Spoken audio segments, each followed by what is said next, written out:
Je voulais tout simplement, avant de commencer, vous refaire une petite présentation de tout le monde, tant que vous êtes là.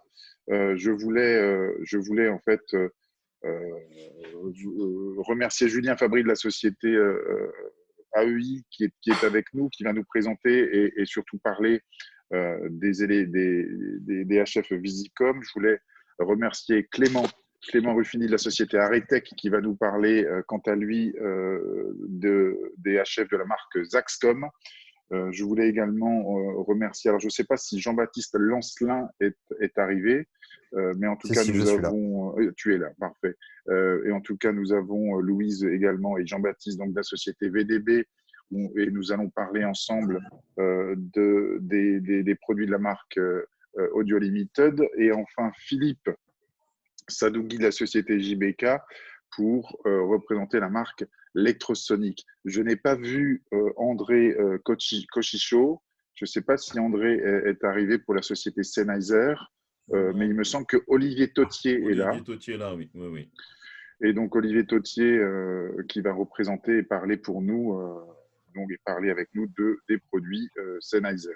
Ah, Voilà. nous avons, excuse-moi Stéphane, nous avons également Charlie Fourcade donc, de Sennheiser. Ah, nous avons Charlie, d'accord. Nous Oui, avons oui, oui. Charlie Fourcade de la société Sennheiser. Voilà. Je voulais également remercier évidemment mes collaborateurs, Jimmy Martin qui vient d'intervenir. Jimmy qui effectivement va, quant à lui, durant cet entretien, ce meeting, rassembler un petit peu les différents messages et me les transmettre parce que vous verrez que pendant notre échange, il va y avoir pas mal de questions et d'interventions qui peuvent également se faire de manière écrite. Jimmy est là pour un petit peu rassembler et trier un petit peu toutes ces remarques et toutes ces demandes. Donc, merci à toi Jimmy. Pas de problème. Nous sommes maintenant près Alors, de 85 personnes. Donc, nous attendons bientôt la limite. On va atteindre bientôt la limite. Et enfin, j'ai oublié de présenter donc Julien Perrieux de la société Fréquence, qui, quant à lui, nous parlera de tout ce qui concerne la théorie HF, ce que l'on appelle la théorie de la HF, c'est-à-dire donc toute la problématique des transmissions HF. Et on va en parler avec lui pour un petit peu finalement que on se rende à nouveau compte de la véritable problématique qu'on peut avoir lorsqu'on utilise un émetteur et un récepteur, la manière dont on l'utilise, mais également la manière dont on gère un petit peu l'ensemble des équipements qui va autour. Voilà. 90 personnes, donc c'est un grand succès. 90 personnes, écoutez, c'est formidable. Franck Hervouet de la société Tapage qui nous a rejoint. Mathieu Dallaporta, bonjour. Salut Mathieu. bonjour. Arnaud Lavalex également avec nous qui vient d'arriver. Donc voilà, super. En introduction, par rapport à ça, par rapport à ce petit meeting, j'avais souhaité vous parler en fait d'une expérience, une petite expérience intéressante que j'ai pu avoir. J'ai souhaité en fait tout simplement de vous parler d'une expérience récente sur une série qui s'appelait The Eddy. C'était une série donc dont le sujet était la musique live et le jazz. Une série extrêmement intéressante qui sera diffusée sur Netflix au mois de mai. C'était un tournage extrêmement complexe du fait d'avoir de la musique live constamment en direct.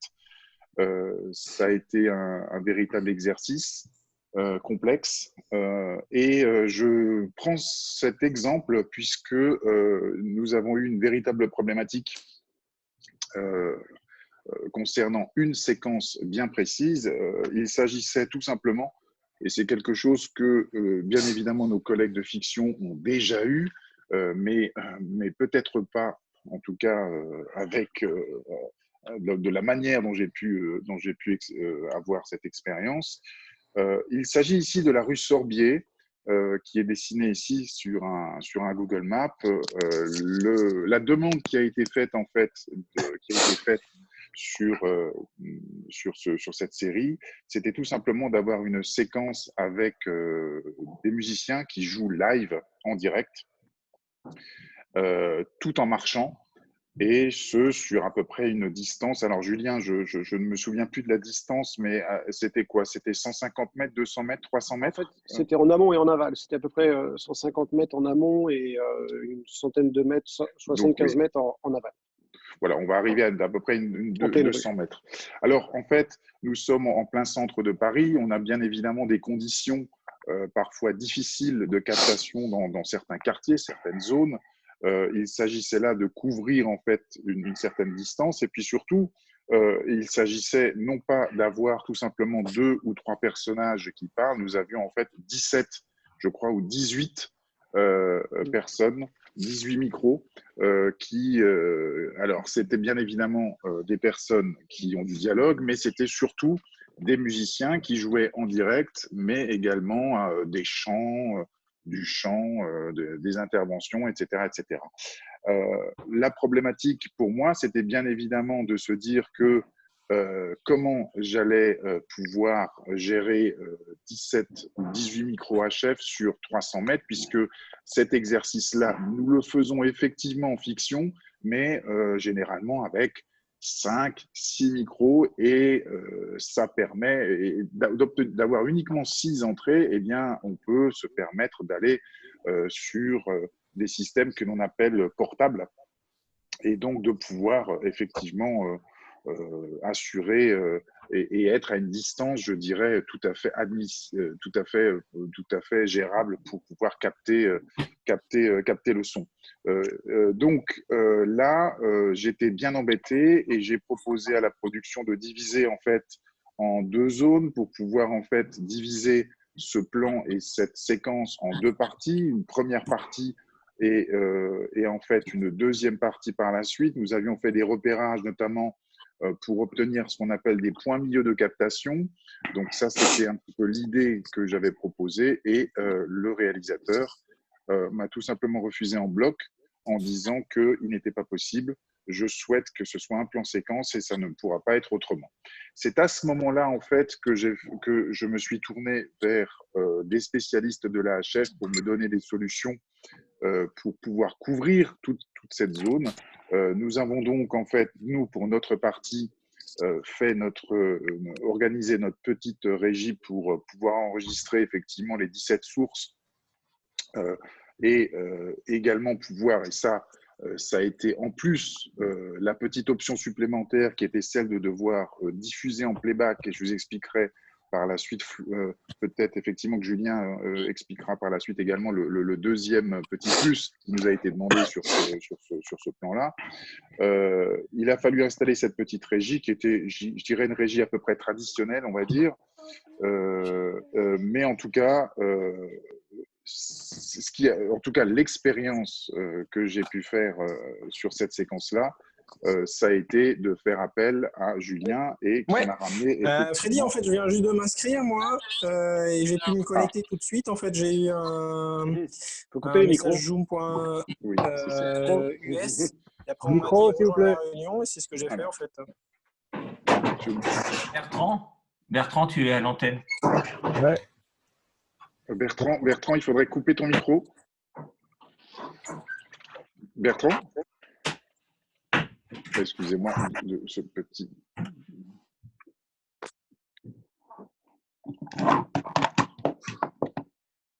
Bertrand? Oui. Vous m'entendez toujours? Ouais. Ok. Donc voilà, j'ai pu faire appel donc à Julien Perrieux, et vous voyez en fait ici, et c'est Julien qui va en parler bien mieux que moi.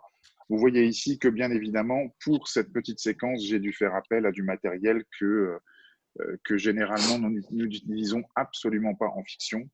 Donc c'est pour cette raison-là que spécifiquement, suite à cette expérience, j'ai souhaité commencer à m'intéresser très fortement à la HF, à ce qui est possible de faire, à ce qu'il est nécessaire de mettre en œuvre dans certains cas, Alors, pour vous dire effectivement, pour finir sur cette expérience-là, l'expérience est extrêmement bien passée.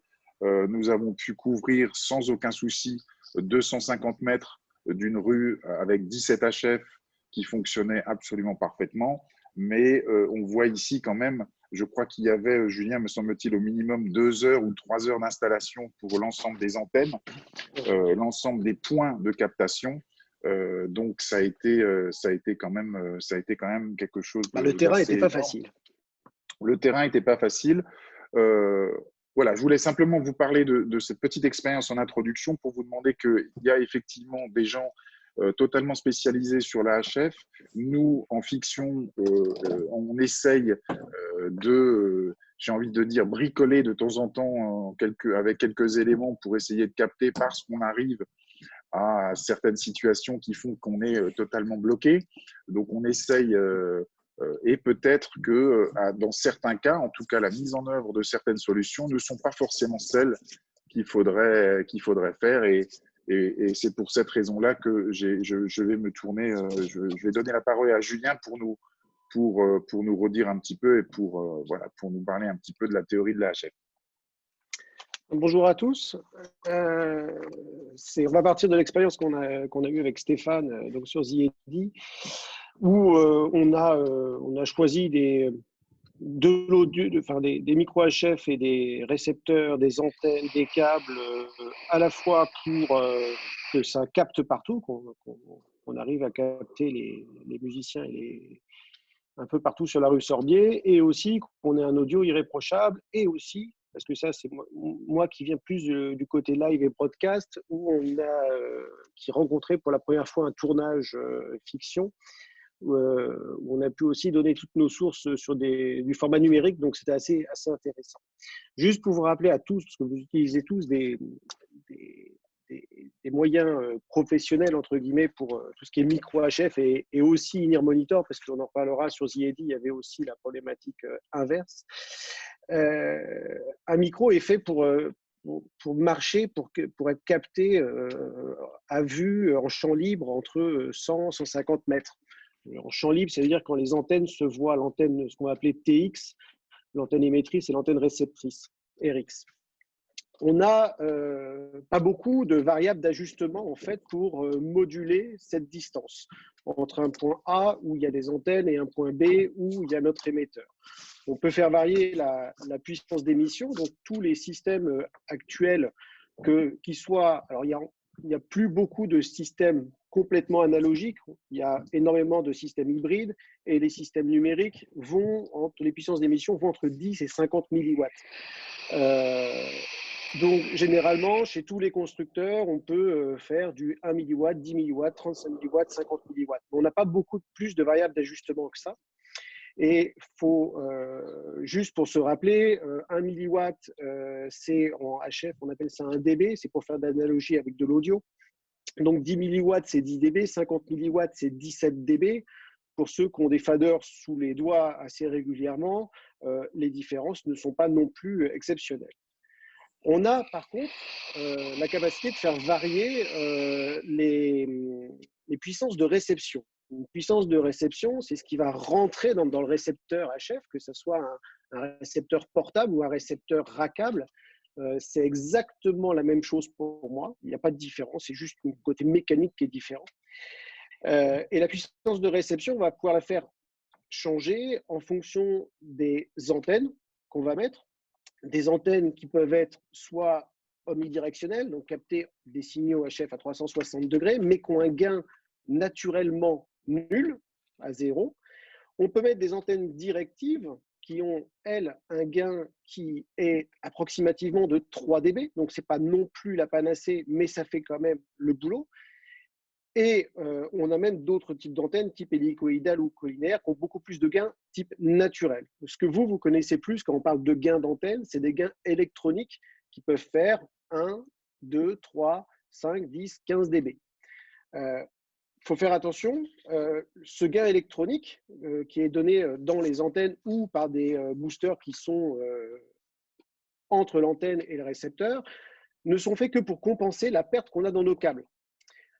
Quand on était enfin, alors, on est toujours avec je te coupe, Julien, parce que effectivement, qu'est-ce que ça veut dire exactement? C'est-à-dire que est-ce que c'est pas la peine de booster? Ça veut dire ce que tu es en train de me dire, c'est plus la longueur en fait de câble est importante, plus il est nécessaire de booster, mais pas avant, pas avant. Pas avant. Alors, grosso modo, à 95%, ce que vous utilisez comme câble dans toutes vos régies fiction, c'est des câbles type RG58. En 50 ohms, on va dire qu'un RG58 qui fait 100 mètres, parce que le constructeur nous donne toujours les mesures pour 100 mètres, la perte induite dans le câble est approximativement de 50 dB. Ce qui est beaucoup. La dynamique d'un HF, c'est grosso modo 70-80 dB pour ce qui était en analogique et on va dire une centaine de dB, 105, un peu plus pour ce qui est numérique. Donc, si on perd 50, c'est logarithmique, on a quasiment tout perdu. C'est pour ça qu'après, il y a différents types de câbles et on pourra en parler sur ZLE, les câbles qui étaient faits. Et il y a aussi d'autres moyens de déporter aussi des antennes sur fil. Mais juste pour revenir sur les gains, le gain électronique, quand on était en version complètement analogique de transmission, on pouvait mettre du gain et on avait ce qu'on appelait un squelch qui nous permettait de faire un gate audio sur tout ce qui était bruit de fond. Aujourd'hui, on a énormément migré vers les produits HF numériques. Le squelch a disparu. Donc, de remonter des gains électroniques, d'être en surmodulation par rapport à la normale, va apporter un bruit de fond conséquent et va empêcher la bonne liaison de qualité, entre guillemets, la bonne qualité de liaison de la transmission. Alors, Julien, cette qualité de transmission, est-ce que justement, il est nécessaire qu'elle soit totalement optimale concernant par exemple le numérique, parce que lui peut-être a besoin véritablement d'informations, ne pas se permettre d'en perdre, ou est-ce que au contraire ça fonctionnerait tout autant avec du numérique? Est-ce que on a vraiment une différence entre l'analogique et… C'est la grosse différence entre l'analogique et la numérique. Et le numérique, en grosso modo, pour ceux qui ont connu, c'est le passage de la télé analogique hertzienne, on va dire, la télé hertzienne, parce que c'est toujours transmis par voie hertzienne, et la télévision hertzienne numérique. On est passé d'un monde où on avait de la neige sur l'écran quand on était en faible réception à un freeze pour du côté numérique et carrément un noir. Ce qui fait que quand en analogique, on avait encore des bruits dans l'audio pour nous, quand on était en fin de zone de couverture, tandis qu'avec le numérique, problème ou inconvénient, on peut voir problème ou avantage, parce qu'on peut voir les deux côtés, on a un noir directement en fin de couverture. Voilà. Oui. Donc là, est-ce que ça c'est l'une des différences fondamentales, j'ai envie de dire, par rapport à en HF, oui. Purement HF, oui. Après, la grosse différence analogique numérique, enfin, pas analogique, je vais utiliser hybride. Hybride à partir, on va dire, de ce que vous avez utilisé qui est sorti en 2007-2008, qui était par exemple chez Sennheiser, les SK5212, qui sont encore très utilisés aujourd'hui, ce qui était de la transmission toujours entre guillemets analogique, mais avec de l'audio numérique dedans. Donc, on a le gros avantage des séries numériques, c'est d'avoir aucune rupture numérique entre la source et la destination. Julien qui vient de partager, comme tu peux le voir, un document. Voilà, oui. Par contre, là, on est sur de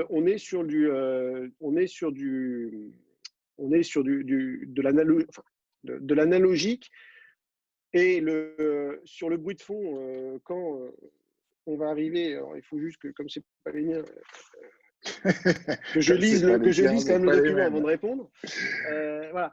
Ce qu'il y a, c'est la grosse différence déjà en HF, c'est cette histoire de bruit de fond, et la grosse différence qui arrive, c'est aussi le traitement de l'audio. qui n'est pas du tout le même entre un système analogique ou hybride et un système complètement numérique.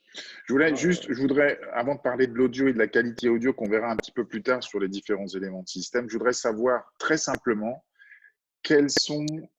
y a-t-il des règles de base à savoir pour la transmission RF? Voilà, vraiment, quelles sont les règles de base à partir du moment où on utilise un émetteur et un récepteur? Les règles de base à savoir. On va faire un truc tout bête. Donc, on a parlé, je ne vais pas donner des chiffres précis, mais on va dire qu'une dynamique, c'est donc entre la saturation HF, c'est-à-dire que mon émetteur est collé à mon récepteur, ou comme mon émetteur est complètement en fin de zone de couverture, on va dire approximativement on a 100 dB.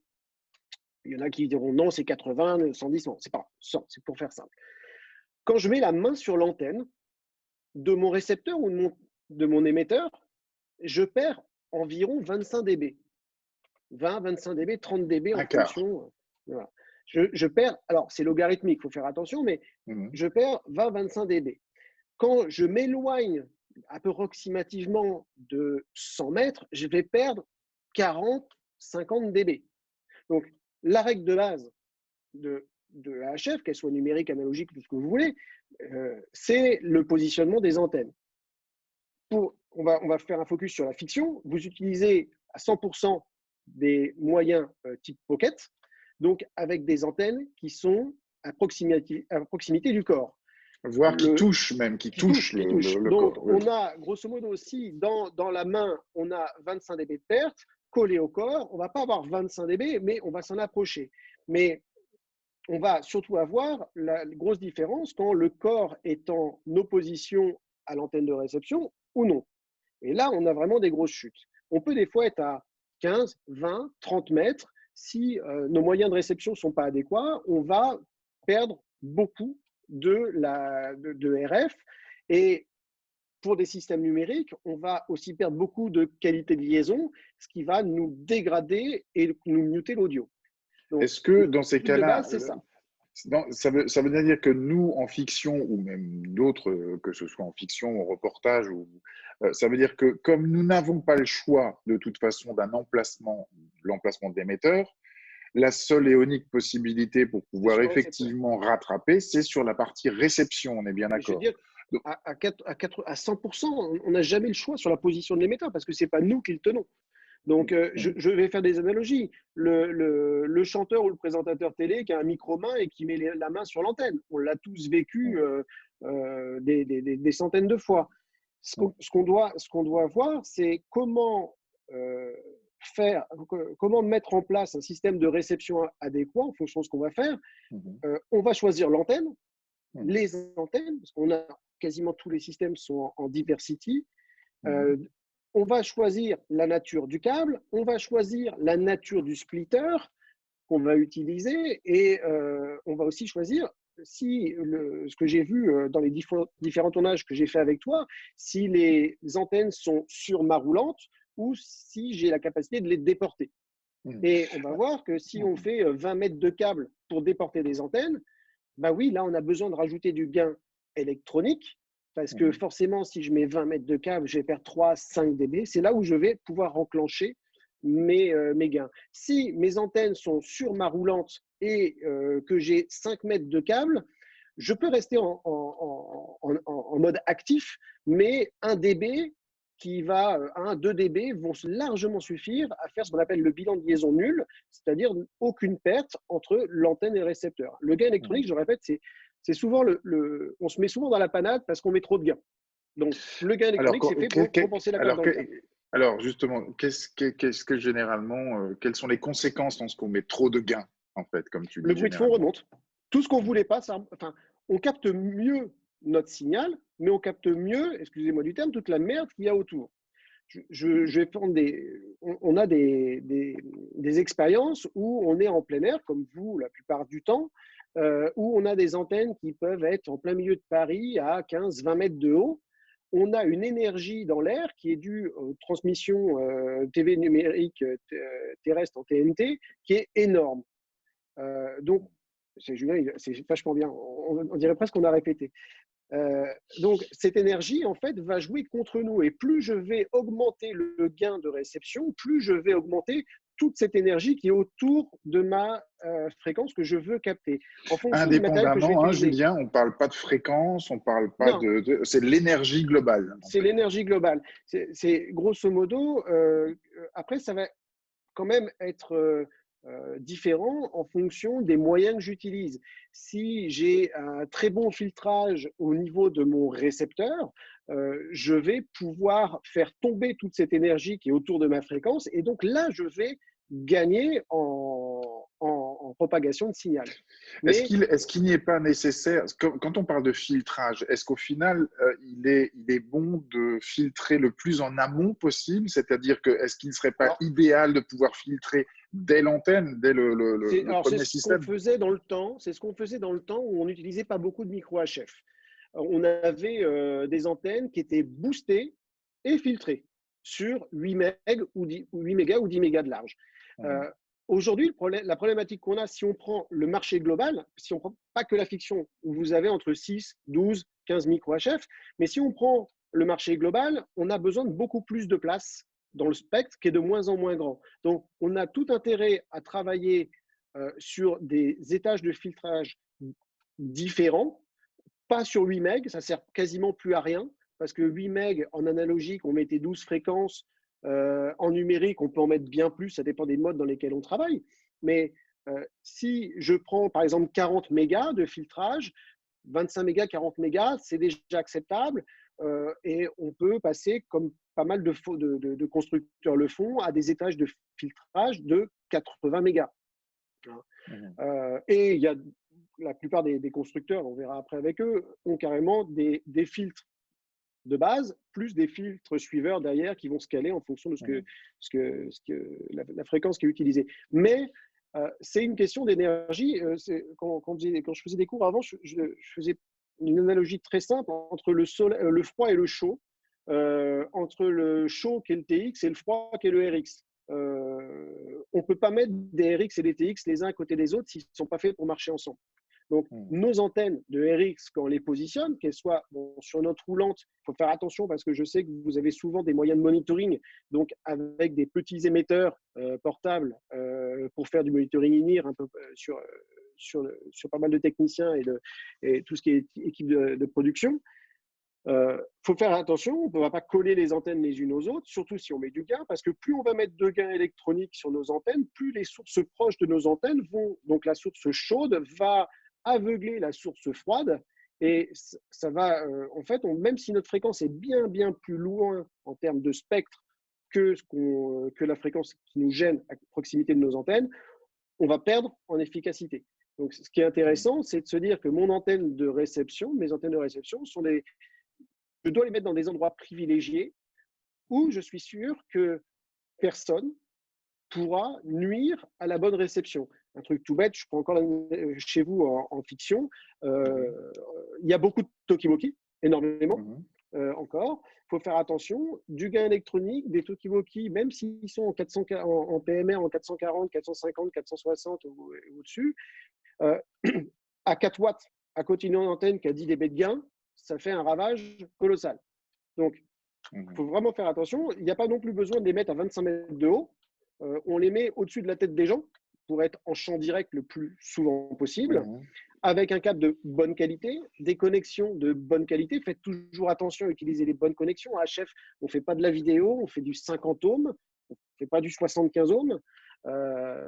Sur 20, 30, 50 cm, ça peut marcher. Par contre, sur 20 mètres, c'est 50, 60 dB de perte automatique. Donc, Julien, pour résumer, qu'est-ce qu'il faut vraiment vérifier et respecter? Quelle est la checklist? C'est ce que tu fais, c'est-à-dire la longueur de câble, l'antenne filtrée si c'est possible. Voilà, pour pouvoir... Oui, ça dépend du récepteur qu'on va utiliser en aval.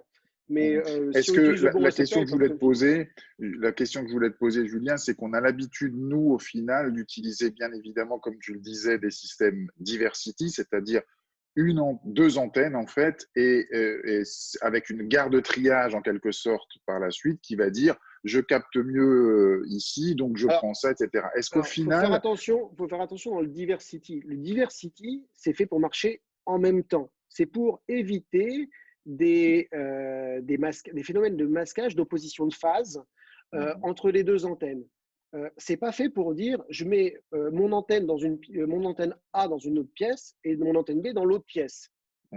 C'est fait pour fonctionner ensemble. Hein. C'est fait pour un diversity. Ça, c'est très important puisque je sais qu'il y a effectivement des collègues et des personnes qui, de temps en temps, disent on va mettre dans une pièce une autre antenne, etc., puisqu'ils résonnent s'il y a une en opposition antenne de phase unique. sur l'antenne A et que l'antenne B ne capte pas ce que capte l'antenne A, ben on a une rupture complète. Donc, il faut faire attention. Là, dans ces cas-là, on pourra le voir après, on a des méthodes passives, de splitters passifs ou de combineurs passifs qui nous permettent de mettre plusieurs diversity sur nos récepteurs. On en a parlé quand on s'est vu à Sarlat, c'est-à-dire de mettre juste un petit splitter 1 vers 2 pour dire que A, je la double, je fais A1, A2, et je vais mettre bien sûr un peu plus de gain parce que le splitter passif va m'apporter dans ma liaison entre mon antenne et mon récepteur une perte de l'ordre en passif de l'ordre de 3 dB. Donc, je peux remettre 3 dB sur mes antennes en plus pour contrebalancer cette perte. Et là, je peux faire 2 zones différentes. Ce qu'on a fait sur ZED, voilà. Sur ZED, on a mis, je ne sais plus, j'ai pas revu, on a mis 3 plus le local pour nous. On a mis 4 zones d'antennes. On était en transmission numérique. Donc, j'ai privilégié par rapport à des retours d'expérience que j'ai à une distribution d'antennes entièrement analogique. En coax, enfin analogique, non, en coaxial. Donc, on en parlera après, effectivement, voilà. Julien, je te coupe par rapport de ça, notamment les systèmes des différences de captation et des temps de retard qu'on peut avoir justement sur le traitement en fonction effectivement du type d'utilisation de récepteurs. Là, sur ZED, c'était du coax qui était de l'Ecoflex 15, donc c'est un câble qui est un peu lourd à déployer, parce qu'il fait 15 mm de diamètre. C'est 50 mètres, ça pèse à peu près 15 kg, à peu près 13-15 kg. Il faut le rouler avec un grand diamètre, choses comme ça. Donc, c'est lourd à accrocher dans les façades de rue, c'est lourd à… je crois qu'il pleuvait en plus. Donc, c'est pas facile à déployer. Aujourd'hui, on a des systèmes beaucoup plus simples sur fibre. Mais… Avant de passer la parole, Julien, effectivement, au deuxième Julien de la société Visicom, avant de passer la parole, j'avais encore juste 2 petites questions. La première question, Julien, c'était donc finalement, si on t'écoute, au final, plus on aura de points de réception et mieux notre réception de signal se portera au final ou pas? Danger. C'est un danger. Je préfère avoir une très bonne zone de couverture à partir de ma réception principale et que mes réceptions, si je dois avoir des réceptions secondaires, qu'elles ne soient que des appoints. Je ne vais pas dire je vais contrebalancer la zone 1 par la zone 2 par la zone 3. Non, je préfère déjà avoir une très bonne couverture principale. Et après, si je sais, par exemple, en télé-réalité, ils le font souvent, c'est dans une maison où il y a énormément de pièces et les zones sont très différentes les unes des autres. Là, on peut utiliser d'autres moyens. Mais dans votre activité type fiction sur des plans séquences, je pense que c'est beaucoup mieux de favoriser une très bonne réception principale et d'avoir des appoints à gauche, à droite si on en a besoin. Et donc, pour mettre en œuvre ce type de mécanisme, il est nécessaire d'avoir des distributeurs, coupleurs, etc. Ça demande quand même ça demande un certain nombre de matériel quand même. Oui, mais par contre, c'est du matériel. Ce qui est pas mal, c'est du matériel qui coûte pas cher. Je parle de tout ce qui est passif. C'est des choses qu'on devrait avoir qu'on avait malheureusement avant, quand on était dans les années 2000, où on n'avait pas encore tous les splitters actifs, on n'avait pas encore toutes ces choses-là. On avait ces petits splitters 1 vers 2. Je suis sûr que dans toutes les boîtes ou dans toutes les valises, il y en a encore 1 ou 2 qui traînent et ça marche super bien. Il faut savoir qu'on perd, quand on en met un en place, on perd 3 dB en moyenne, mais par contre, on peut mettre par exemple 2 antennes sur A, une antenne sur B ou carrément 2A, 2B pour faire 2 zones complètement différentes. Julien, je te propose de passer la parole à Julien Fabry. On reviendra vers toi tout à l'heure pour parler un petit peu, mais également avec la société BCRF, de tout ce qui est fibre. Il est toujours intéressant de parler aussi de ce que peut apporter la fibre ou pas. J'avais juste une dernière question par contre qui arrive beaucoup par contre en message. on me demande beaucoup, effectivement, comment peut-on lutter contre le transport de l'image en HF qui vient parfois perturber, en fait, les HF traditionnels. Je pense que ça, tu en as eu l'expérience, mais pourquoi les systèmes les monitoring HF, pourquoi est-ce que toi tu as déjà eu des soucis par expérience? Non, parce que en fait un système HF vidéo va pour la plupart, par exemple des caméras HF ou donc ça c'est dans du milieu de je vais capter des images, je vais pas les retransmettre mais je vais les capter, ça marche dans les 2 gigas, les 3 gigas, les 5 gigas et les 7 gigahertz. Donc, c'est à 1000 mégahertz de nous. Oui, mais tu parlais d'énergie, Julien, aussi, à un moment donné. Alors, mais eux, en plus, il ne faut pas croire, mais ils sont normés. Je veux dire, la norme, par exemple, du 2 giga 4, le Wi-Fi qu'on a chez nous, c'est normé à 100 milliwatts. On ne peut pas aller plus loin. Et c'est très compliqué même de trouver aujourd'hui des amplis pour filtrer sur 2 giga 4 pour faire plus fort que ça. Donc, non. Les monitorings chez vous, je sais que ça marche beaucoup en 2 giga 4. Alors, oui, si on met 100 milliwatts à côté d'une antenne de RX qui a du gain, oui, ça, comme je disais tout à l'heure, ça peut être un inconvénient. Mais ça, c'est une variable d'ajustement qu'on a. On peut prendre notre antenne et la mettre 1 mètre plus loin. 1 mètre, ça suffit. Faut pas oublier qu'on est, on est dans un spectre qui va de 470 à 694 aujourd'hui. On va dire que la moyenne, c'est 550-600 MHz de ce qu'on utilise. Grosso modo, ça fait des quarts de longueur d'onde de 11 cm, donc des 11-12 cm, des longueurs d'onde de 50. Donc, si je déplace d'une longueur d'onde ou de 2 longueurs d'onde mon antenne, de 50 cm, de 1 mètre, j'ai un milieu HF qui commence à être différent. Très bien. Julien, comment ça va? Il faut activer effectivement. Très bien, voilà. Je te remercie. Alors, Julien, voilà, est-ce que tu veux rajouter quelque chose par rapport à ce qu'a pu dire Julien tout à l'heure? Par rapport à ce qu'il a rajouté, c'est vrai que si on revient par rapport à moi chez Visicom, moi, du coup, toutes nos antennes de base ont 4 à 6 dB de gain natif, sans le booster, donc en mode passif. Et ensuite, qui est dû à la forme, à la forme et au travail qui a été fait sur la directivité et les brins qui ont été mis sur les enseignes pour arriver à des gains déjà natifs plus importants que ce qui existe sur le marché. Donc, on arrive à peu près sur du 4 à 6 dB de base. Et ensuite, on a des boosters intégrés sur les antennes qui sont des filtres glissants de 40 mégas numériques sur toute la bande de fréquence pour en fait se protéger et se sécuriser un maximum. Et par rapport à ça, on va donc de 420 MHz jusqu'à 1 giga 2 au niveau de la couverture. Donc, une seule antenne vous permet de couvrir toute la bande de spectre. D'accord. Ça, c'est sur la partie, le petit aparté en plus de ce que disait Julien, dans le sens où, en tout cas, si vous respectez ce que dit Julien, c'est sûr que tout se passera bien au niveau de l'exploitation. Ça, je peux vous assurer. Oh là là, c'est beau. Petite question que j'avais, on connaît tous les produits Visicom. Tu peux peut-être nous faire encore une fois rapidement, très rapidement, donc le balayage un petit peu de tout ce qui est proposé. On connaît tous le MCR42 parce que c'est un récepteur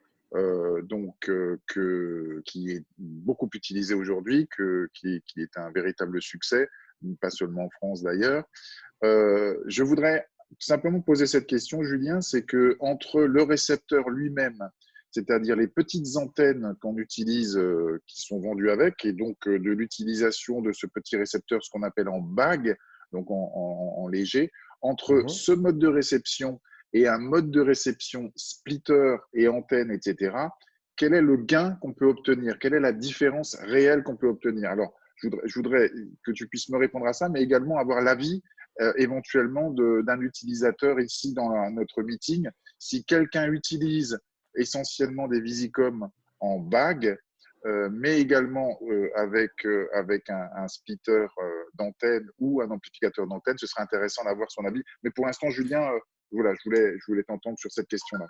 Alors, de base, en fait, quand on est en antenne directement sur le récepteur, donc ce qui est très important, c'est ce qu'on dit toujours, c'est la polarité. Donc, la polarité, en fait, c'est le sens des antennes d'émission et de réception. L'optimal reste que quand les antennes de réception vont du sol vers le ciel, il faudrait, dans l'idéal, aussi pour garder cette liaison, pour qu'elle soit stable et fiable, que l'émetteur soit dans la même polarité, c'est-à-dire aussi dans le sens le sol vers le ciel. Mais je sais que dans la fiction, dans le cinéma, c'est en fonction des costumes, c'est en règle générale à l'horizontale ou à la verticale. Donc, tu parles bien sur la position de l'émetteur. Hein. Là, voilà. Émetteur, si l'émetteur est comme ça, normalement, l'idéal, ce serait de mettre le récepteur aussi de ce sens-là, au niveau de l'antenne. Mais nous, les antennes du récepteur sont comme ça, droite. Et de manière générale, l'antenne de l'émetteur est de ce sens-là.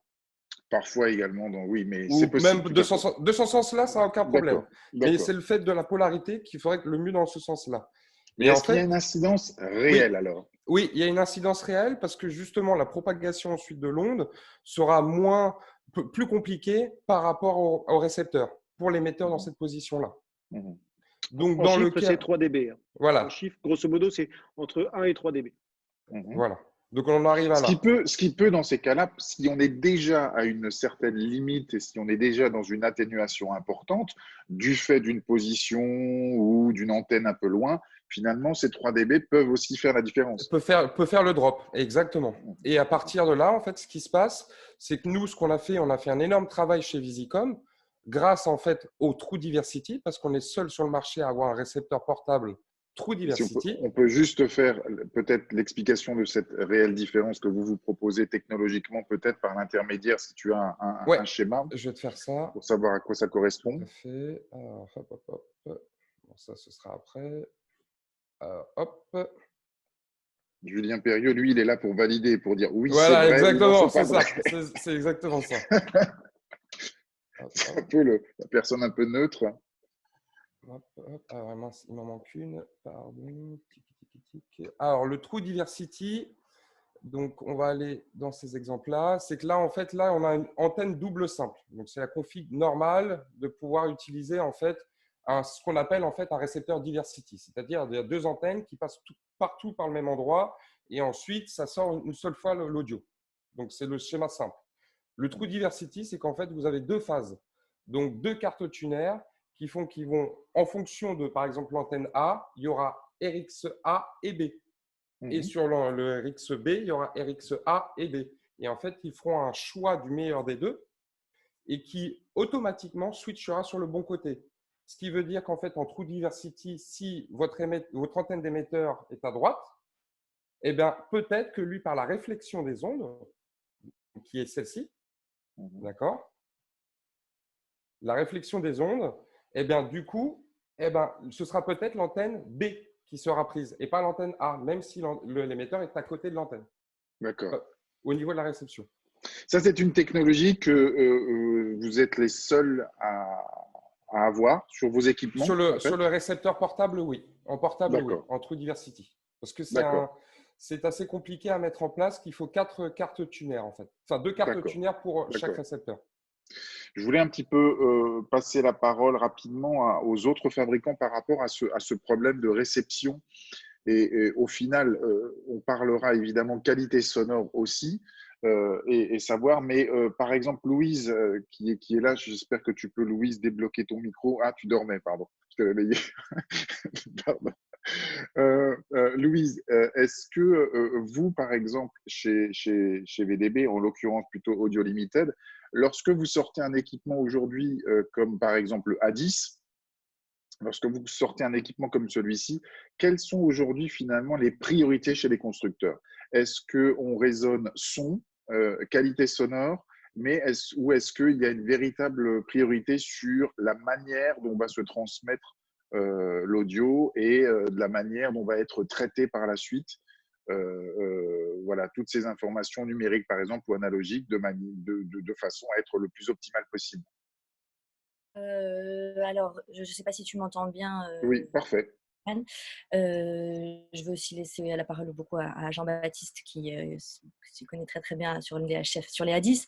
Après, pour les A10, pour Audio Limited, en ce qui nous concerne, nous, je sais que la qualité audio a toujours été ce qui vous n'aurez jamais voulu sortir un nouveau modèle tant que la qualité audio ne les satisfait pas. Après, avec le numérique, voilà, il y a eu beaucoup de nouveaux enjeux. Effectivement, la modulation, c'est quelque chose en numérique qui est plus compliqué qu'en analogique. Voilà, on a vu, il y a beaucoup on peut avoir beaucoup plus de perturbations, des choses comme ça. Enfin, pour sortir un nouveau modèle en full numérique, c'est pareil pour le. Ça a été très difficile en fait. Hein. Ça a été compliqué, je crois. Je pense que tous les fabricants se rejoindront pour dire que je pense que c'est beaucoup d'années d'études avant de pouvoir se lancer, d'être sûr qu'on a un système qui est fiable. Et voilà. Alors, la question, Julien Perrieux, pourquoi c'est compliqué de transmettre du numérique par rapport à l'analogique? Qu'est-ce qui fait que c'est plus compliqué en fait? Alors, ce qui est vrai, pour vos expériences, quand vous utilisez des émetteurs et des récepteurs numériques en bague, la miniaturisation des écrans n'est pas très très simple pour expliquer parce qu'on a toujours des barres graphes de réception, hein, A et B, et à côté de ça, on a l'apparition chez quasiment tous les constructeurs d'un bar graphe ou d'un numéro ou qui donne la qualité de la liaison, parce que la liaison numérique, c'est une suite de 0 et de 1 qui est argumentée de code erreur, d'identifiants et choses comme ça, de dire si tu n'arrives pas à lire les 8 derniers mots, reviens en avant et choses comme ça. Donc la multiplication de ces codes erreurs va dégrader la qualité du signal. Et on ne parle pas de qualité audio, on parle de qualité du signal numérique, et donc on va muter quand le récepteur ne sera plus capable de décoder. Donc plus on a un environnement bruyant en HF, pas en audio, hein, en HF, plus on est contraint dans l'émission. Mais est-ce qu'en termes de densité d'information, est-ce qu'en termes de quantité d'information, on sait tous qu'aujourd'hui en numérique, le numérique nous a permis d'avoir des compressions et des choses extraordinaires qui sont faites tout en gardant en fait une véritable qualité. Mais est-ce qu'au final, moi j'ai la sensation en fait en vous écoutant, vous constructeurs, que c'est plus compliqué de transmettre du signal numérique, des chiffres, du 0 et du 1, que de l'analogique. Est-ce que c'est vrai ou pas? Oui, mais je te dirais, ça dépend de la taille de ton portefeuille. Bah oui, parce que quand tu vas acheter du numérique, tu vas acheter en fait le design, le côté mécanique, parce que on a pas mal de petits trucs qui sont arrivés en plus, mais tu vas acheter le codec, l'algorithme en fait, qui va coder ton audio, pas ton audio, mais ta transmission numérique. Et c'est ça, entre guillemets, qui va faire parce que c'est plus ou moins bien. Est-ce que tu veux faire de la SD? Est-ce que tu veux faire de la HD? Est-ce que tu veux faire de la 4K ou de la 8K? Et en fonction, tu vas acheter un téléviseur qui va te coûter 500 balles, 1000 balles, 5000 balles ou 15 000 balles. Voilà. On va revenir tout à l'heure, effectivement, chez Visicom, mais également chez les autres constructeurs pour avoir un petit peu des retours d'expérience par rapport à ça. Juste une petite question par rapport au numérique pour Julien Fabry concernant Vous n'êtes pas encore allé sur le numérique, vous, Visicom, à votre niveau? Alors, très bonne question, Stéphane. Parce qu'en fait, le numérique, c'est quoi? C'est un fourre-tout. Ça veut tout dire et rien dire à la fois. Ce qu'il faut que tu me poses comme question, c'est quel mode de transmission tu utilises? Un encodage numérique ou une transmission analogique? Parce que ce soit l'un ou l'autre, on est tous sur la bande FM. D'accord? Donc, en clair, pour revenir à ce que tu me demandes, oui, on fait du numérique, mais en transmission analogique. C'est-à-dire qu'en fait, entre un point A et un point B, peu importe le mode de transmission, ce qui importe, c'est l'échantillonnage audio à la sortie du récepteur qui fait toute la différence. C'est ce qu'on appelle de l'hybride. Exactement. Mais du coup, merci Julien. Je ne peux pas l'utiliser, sinon Electro me tape dessus. Merci. Non, mais de l'hybride, de la transmission hybride. Exactement. Voilà. Alors voilà, en fait, pourquoi je te dis ça, Julien, c'est qu'en fait, Electro, comme ils sont très bons dans leur technologie, ils ont réussi à déposer le thème hybride qui fait qu'aucune des marques ne peuvent utiliser le mode hybride Philippe Sadougui, transmission à part électro. Philippe Sadougui qui est avec nous pour effectivement représenter la marque Electrosonics. Est-ce que tu peux nous en parler un petit peu, Philippe, de tout ça, de ce mode de… Ma foi, oui. Je ne sais pas si vous m'entendez bien. Complètement. Bien. D'ailleurs, une très très belle voix, bien basse, ça sublime. C'est grand plaisir. La technologie hybride que nous utilisons, c'est ce qui a été inventé par Electrosonics, c'est de moduler sur un signal FM analogique un signal qui est, lui, numérique. Il est transporté de manière numérique et il arrive de l'autre côté, il est redécodé pour en refaire un signal analogique. Ce pour tirer l'avantage du meilleur de l'analogique, c'est-à-dire la portée, c'est-à-dire la faible consommation, c'est-à-dire une transmission qui va permettre de travailler dans des conditions plus faciles, comme je pense que Julien a tout dit tout à l'heure concernant les exploitations, etc. Le numérique n'est pas une réponse à tout, le numérique a ses limites. Nous savons faire du numérique aussi, du 100% numérique depuis 2001 très exactement. Mais là, ça n'apportait pas véritablement d'avantages à cette époque-là. Et aujourd'hui, bon, ça peut offrir certains avantages, mais ce n'est pas forcément la réponse à tout. L'analogique a ses limites qualitatives parce qu'il faut transporter dans un petit tuyau beaucoup d'informations. C'est le principe même de la compression et ensuite de l'expansion, ce que tout le monde appelle des compondeurs. Donc, on compresse à l'émission, on rentre dans le petit tuyau et à la réception, on expanse du même ratio. Voilà. Je ne t'entends pas. Excuse-moi, ce qui a toujours été le cas, même en analogique, le compondeur est en fait quelque chose d'utilisé depuis bien longtemps au final. Mais je ne parle que de l'analogique. Oui, ah pardon, je pensais, oui, tout à fait. Non, je parle de l'analogique. C'est le seul moyen véritablement de transmettre une certaine quantité d'informations, grande quantité d'informations, dans un tout petit tuyau. C'est très simple. Donc, pour ceux qui connaissent la transmission FM, il y a aussi préaccentuation du signal, des accentuations du signal de l'autre côté.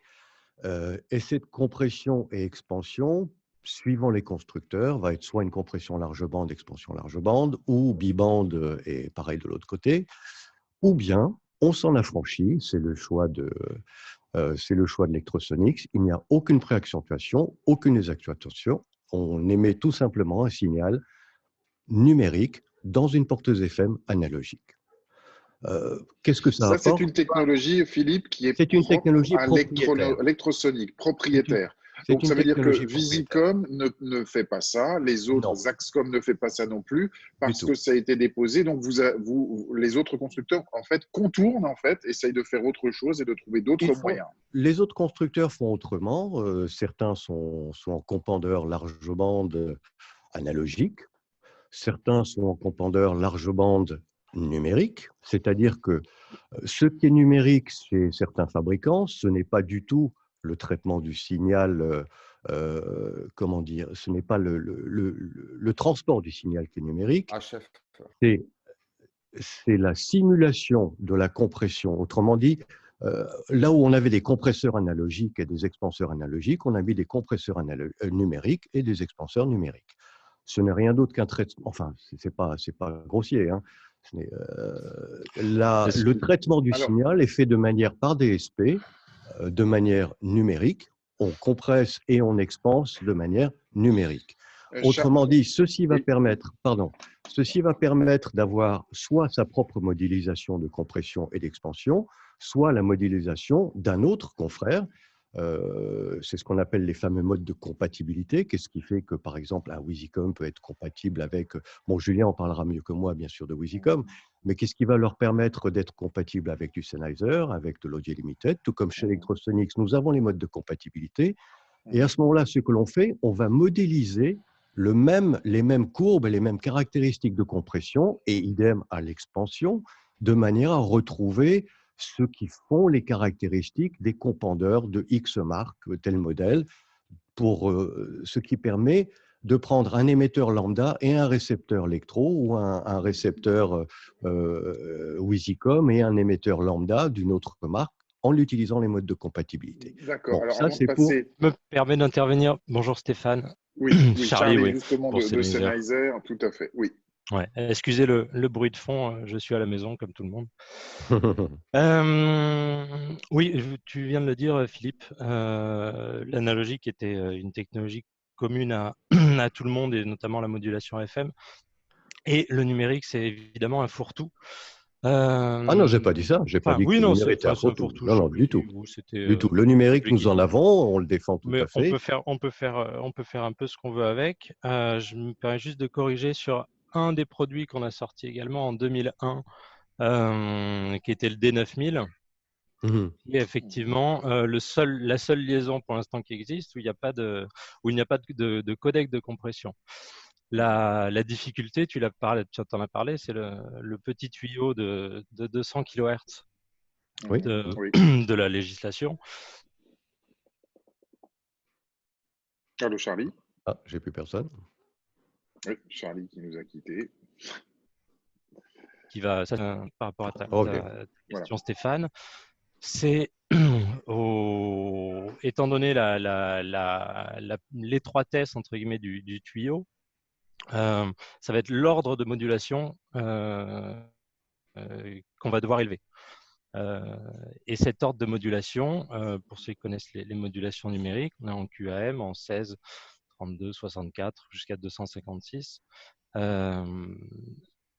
Est très difficile à interpréter parce que c'est des modifications de phase et d'amplitude de cette porteuse qui rentre quand même dans 200 kHz. Pour revenir sur le D9000, c'est évidemment la seule liaison qui peut se permettre de ne pas passer par de codec parce qu'elle est en 64 QAM, ce qui est très difficile à faire, ce qui nécessite du coup des antennes et des filtrages très particuliers. Et ce qui fait que ce sont des appareils quand même assez conséquents. Ce qui fait que ce sont des appareils assez conséquents. Donc voilà. Après, on peut mettre des codecs plus ou moins efficaces. Je reviendrai aussi sur le K6042, qui est un produit aussi de chez nous. C'est aussi un vrai True Diversity avec à l'intérieur 8 cartes, 8 tuners en fait, parce qu'on peut à la fois démoduler en True Diversity 2 canaux FM ou 2 canaux numériques. Alors, le True Diversity en numérique, ça sera plus du merging d'informations plutôt que d'une antenne A ou B. C'est-à-dire que la trame, entre guillemets, de data sera reconstruite par combinaison de la réception sur la A et la B. Au final, est-ce que, alors, évidemment, chaque constructeur va bien évidemment dire « moi, j'ai la meilleure technologie, moi, c'est super et moi, ça marche mieux que l'autre ». Au final, est-ce qu'il y a dans tout ça des technologies qui sortent un petit peu plus, Julien Perrieux, est-ce qu'il y a des technologies qui sortent un petit peu plus les unes que les autres par rapport je dirais, à la qualité de réception et au mode de transmission? Est-ce qu'on peut dire que, comme par exemple Electrosonic qui a déposé ce système de digital hybride, est-ce que c'est vraiment la solution? Est-ce que c'est ça qui va faire qu'on va vraiment pouvoir capter mieux, en quelque sorte? Non. Moi, je dirais vraiment chaque utilisation a son appareil. Oui, d'abord, avant tout, il faut, quand on utilise un appareil, il faut qu'on le connaisse. Donc, quelqu'un qui part avec un Visicom, un Electro, un Sennheiser, n'importe lequel, s'il ne connaît pas par exemple, un Zaxxon, n'importe quoi, mais s'il ne connaît pas l'appareil, voilà. Il est perdu. Il faut d'abord que l'utilisateur connaisse bien son émetteur, parce que beaucoup de choses se passent quand même dans l'émetteur. Et après, je veux dire, il y a des choses, moi, je le fais encore en analogique. Même sur des gros trucs où j'ai 150, 200 micro HF en simultané, je fais à la fois de l'analogique, hybride, on va dire, hein, mais hybride, comme j'ai dit tout à l'heure, pas, sur ça veut dire sur reconversion. Non, je vais parler moi en termes de marché sur des produits qui sont sortis entre 2005 et 2020, hein, grosso modo. Et je fais aussi beaucoup de numérique quand j'ai besoin de gagner de la place dans mon spectre. Parce que il y a la Mais grosse ça veut dont on donc n'a pas dire, parlé. Julien, ça veut donc dire, si je t'écoute, Julien, qu'on est plus ici sur un choix, non pas sur une qualité audio, hein, puisque on est là. Moi, je parle de HF. Là, il parle de la HF. Lui, il parle de la qualité de la HF, de la transmission. Tout à fait. Mais ce que je veux dire par là, on est bien d'accord que si demain, Julien doit faire le grand échiquier, ce qu'il a déjà fait d'ailleurs, avec des musiciens, etc., je pense qu'il y a aussi une donnée qualitative de prise de son qui est à prendre en compte. C'est quand dans nos discussions de repas qu'on fait ensemble, quand tu m'as dit un jour, quand je lis un scénario, je sais si je vais utiliser un Chops, un Sennheiser, un Sanken, un DPA. Parce que j'entends et ce que je veux avoir à l'oreille, c'est ça. Et donc, tu vas choisir ton micro. On va faire pareil. En HF, on va essayer de mettre en adéquation de la meilleure transmission possible, d'abord, qu'elle soit analogique ou numérique, et après le meilleur rendu. Voilà, donc c'est la priorisation. Je ne sais pas si tu as besoin d'utiliser une capsule Chops aujourd'hui sur un micro HF, il y a plein d'autres détails au niveau de l'alimentation électrique et tout ça qu'il faut prendre en compte que certains constructeurs n'ont pas pris en compte parce que ce n'est pas leur but premier. Donc, je pense qu'il faut faire en sorte que sa transmission HF, numérique ou analogique, soit la plus fiable possible. C'est ce qu'on appelle faire de la psycho-RF, c'est-à-dire voir que les barres graphes soient au taquet tout le temps. Comme ça nous permet de penser à autre chose et vous, ça vous permet de faire du son. J'aimerais passer la parole à… Alors là, je voulais juste… Attends, excuse-moi Stéphane, je voulais juste en revenir avant parce que là, ce que dit Julien, c'est vrai. Et c'est pour ça que nous, Visicom, on est arrivé avec une nouvelle technologie, en fait. De la base, en fait, qui s'appelle le narrowband, qui permet, en fait, d'éviter les problèmes comme l'analogique précédent des anciennes périodes, qui fait que nous, tous les 200 kilos, on sera capable de mettre une fréquence sans problème d'intermodulation, c'est-à-dire que dans 8 mégas, on sera capable de mettre 33 fréquences. Ouais, mais ça, on va peut-être le revoir après, tout ce qui est problème. Voilà. Et ça, c'est les nouvelles technologies qui existent sur le marché. J'ai fait exprès de ne pas parler d'intermodulation entre le passage de l'analogique au numérique parce que le sujet est trop lourd à traiter. Oui, tout à fait. C'est pour ça. Mais c'est pour ça que je voulais vraiment aborder le point des nouvelles technologies qui existent et qui est le narrowband. C'est vraiment le futur du marché. Ouais. Je voudrais juste passer la parole à Zaxcom qu'on n'a pas entendu. Je ne sais pas si la personne est là. Oui, je suis là.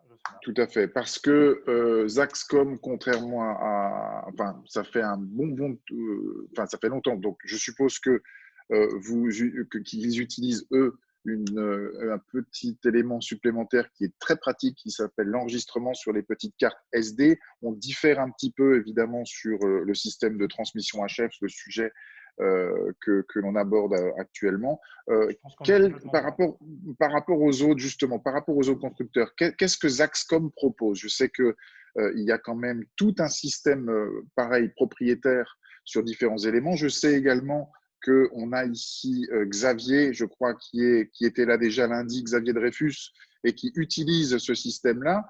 C'est un système, Zaxcom propose vraiment un système complet d'enregistrement, transmission, etc. On peut envoyer des TC, on fonctionne aussi avec du 2 Go 4, me semble-t-il, pour envoyer des informations entre les différents émetteurs. Alors, parlez-nous un petit peu du choix stratégique en termes de RF et en termes de transmission de Zaxcom, en plus de ce petit gadget très très pratique que les gens utilisent de plus en plus, c'est l'enregistrement sur les mini-cartes SD, sur les émetteurs. Et j'aimerais bien avoir l'avis également de Visicom et des autres constructeurs, notamment Sennheiser.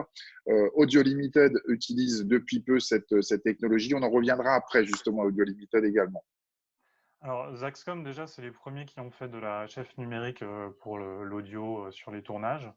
Donc, ils ont une expérience qui est de très très longue durée et tous les produits sont compatibles. Donc, si je prends ce petit émetteur qu'on a dernièrement, il est aussi compatible avec les premiers HF Zaxcom qui ont existé. Je pense que c'est important à dire. On parle de système propriétaire chez Zaxcom. En fait, c'est tout simplement parce que la technologie était complètement différente à l'époque par rapport aux autres fabricants.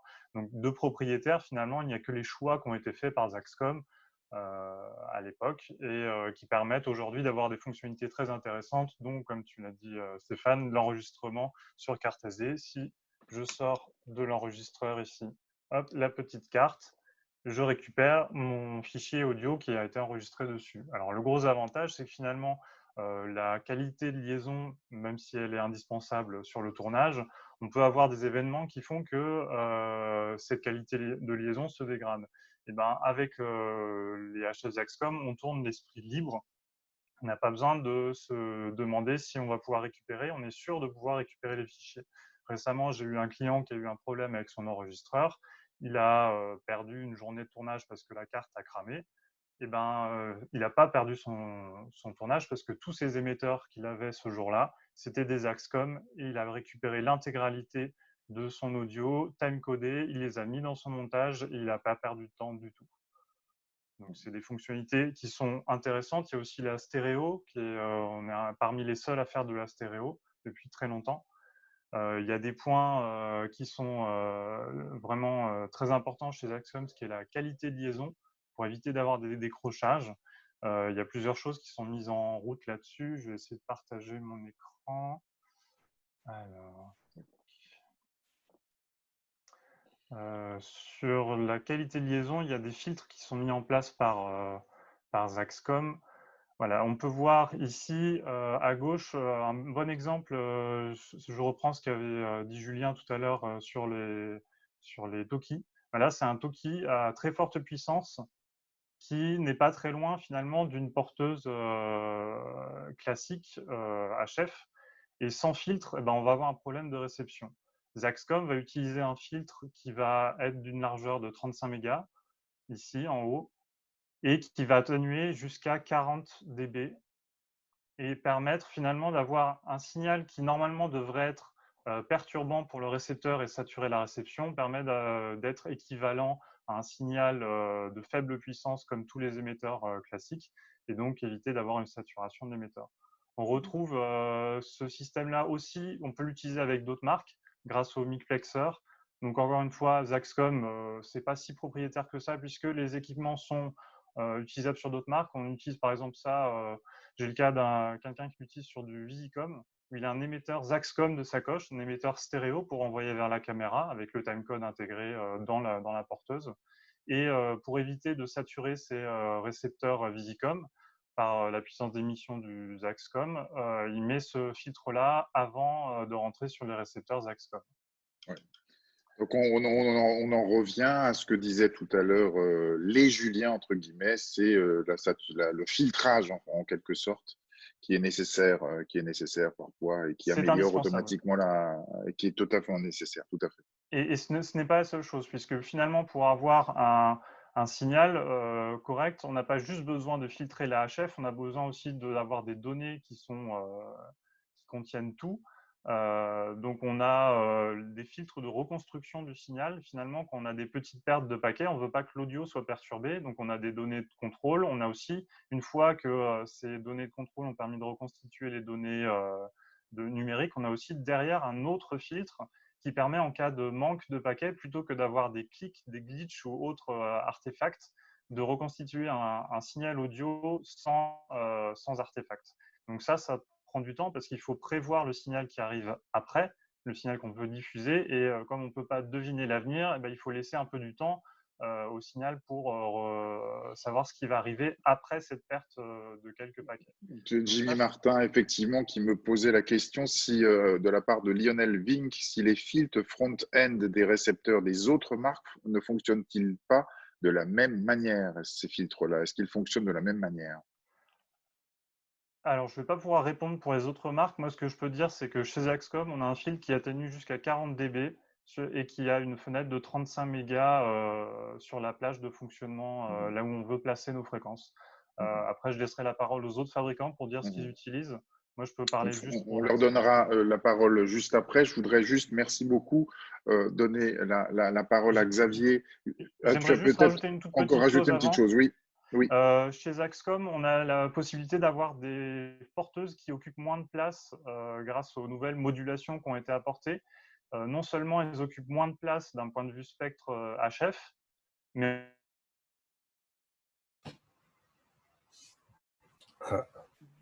petit blocage.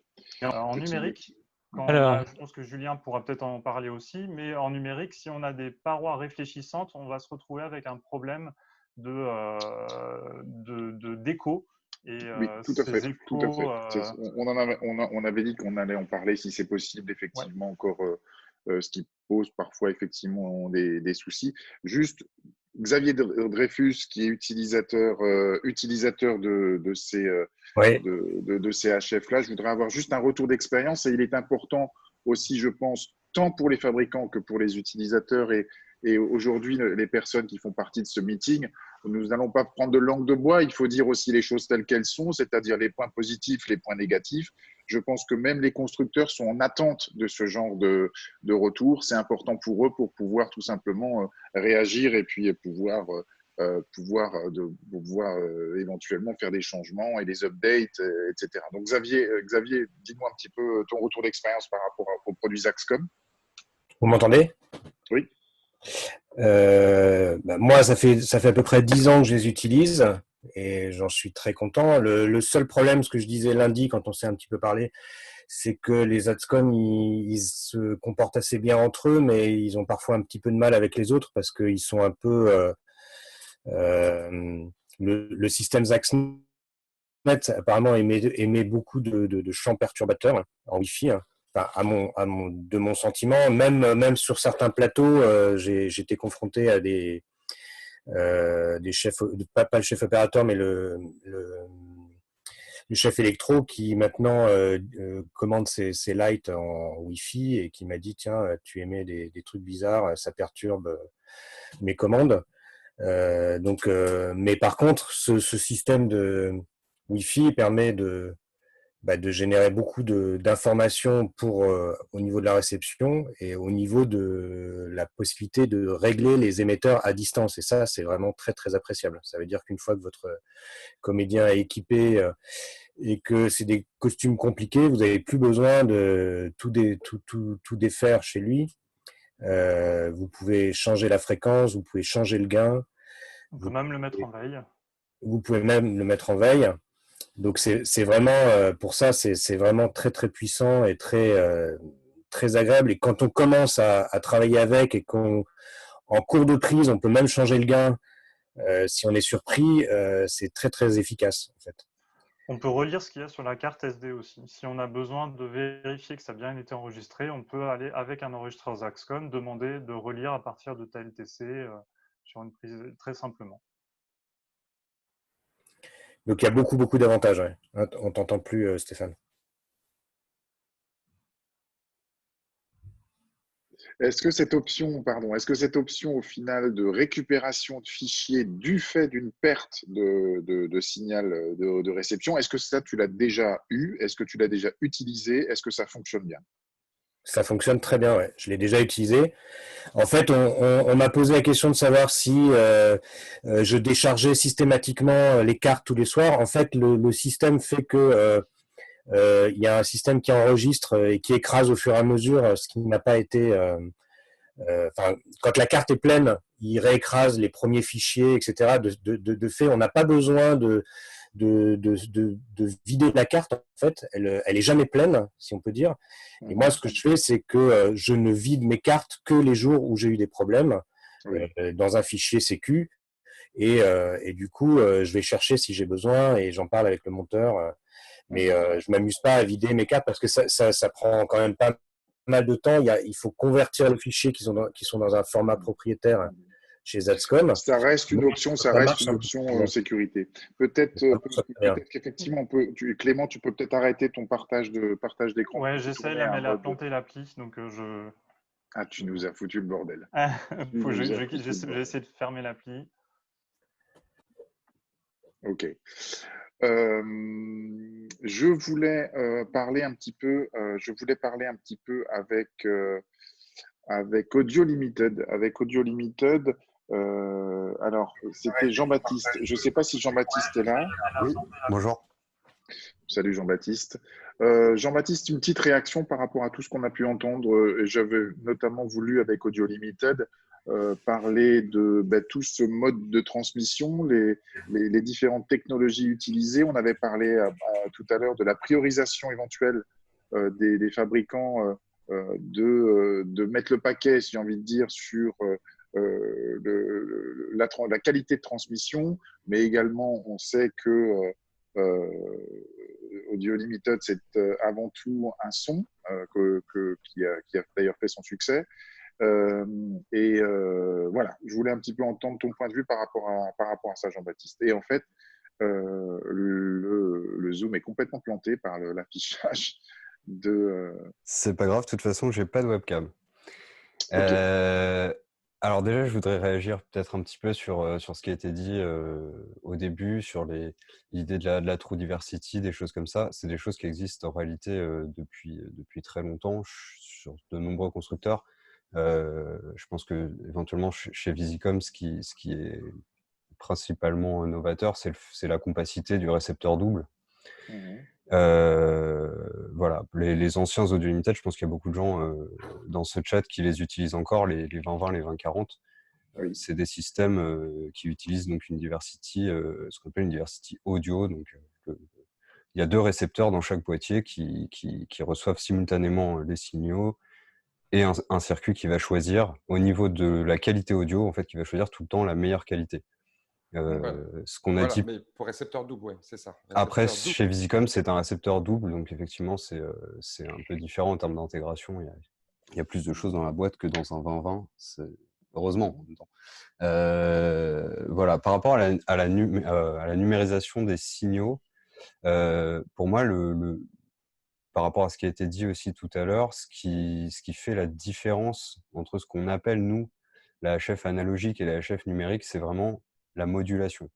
Que ce soit en analogique ou en hybride, c'est une modulation FM, donc comme la radio FM, la télé. La télé, c'est un peu différent, mais c'est-à-dire qu'en gros, on a une porteuse, on module la fréquence de la porteuse avec nos informations, que ce soit des informations juste en flux audio ou des informations qui ont été numérisées, donc des 0 et des 1, enfin un flux série, quoi. En numérique, c'est différent, on utilise des modulations d'amplitude et de phase. Donc, c'est les mêmes types de modulation que pour les téléphones portables. Ça permet de faire passer beaucoup plus de données dans beaucoup moins d'espace. Ça permet d'éviter aussi d'espace en fréquence, hein, bien entendu. Ça permet aussi de juxtaposer des canaux sans craindre l'intermodulation. Et voilà, c'est ça la principale différence. Et c'est ça qui fait qu'on a des comportements différents au niveau des réceptions, qu'on peut avoir donc cette histoire de tout ou rien, donc le récepteur qui décroche à 100% ou qui reste, ou qui au contraire en analogique subit des dégradations dans l'audio. C'est ça qui fait aussi qu'en numérique, c'est un petit peu plus sensible, on a la nécessité de préserver la forme d'onde du signal HF. Et donc, il ne faut pas saturer, il faut avoir un bon rapport signal-bruit, etc., etc. Il y a Lucas, je te coupe rapidement, Jean-Baptiste, tu parles justement de… encore une fois, on est toujours sur la transmission HF. Lucas Groix qui pose une question plutôt intéressante. Récemment, Audio Limited a sorti un nouveau soft, un firmware plus exactement, interne à la DIS qui proposait et qui annonçait une augmentation de 20% de portée approximative par rapport à ce firmware. Alors déjà, comment et pourquoi comment et pourquoi c'est possible. Et très justement, Lucas Groix propose aux autres constructeurs de faire pareil. C'est-à-dire, si vous pouviez nous mettre un firmware qui nous permettrait d'augmenter de 20% la portée. Bah alors ça, c'est un des gros avantages du numérique, c'est qu'en gros, c'est un microprocesseur dans l'appareil qui construit le signal qui va être émis par l'émetteur.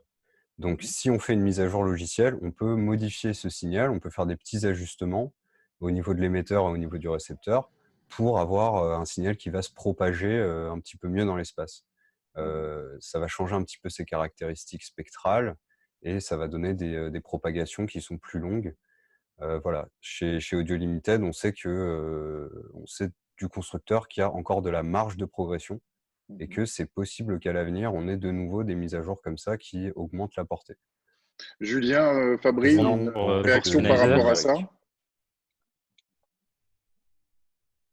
Charlie? Oui, Stéphane, je réponds pour Sennheiser. Ouais. Alors, Oui. effectivement, l'avantage aussi du numérique, c'est qu'on peut, il y a énormément de firmware qui tombent très régulièrement. On peut jouer sur énormément de curseurs.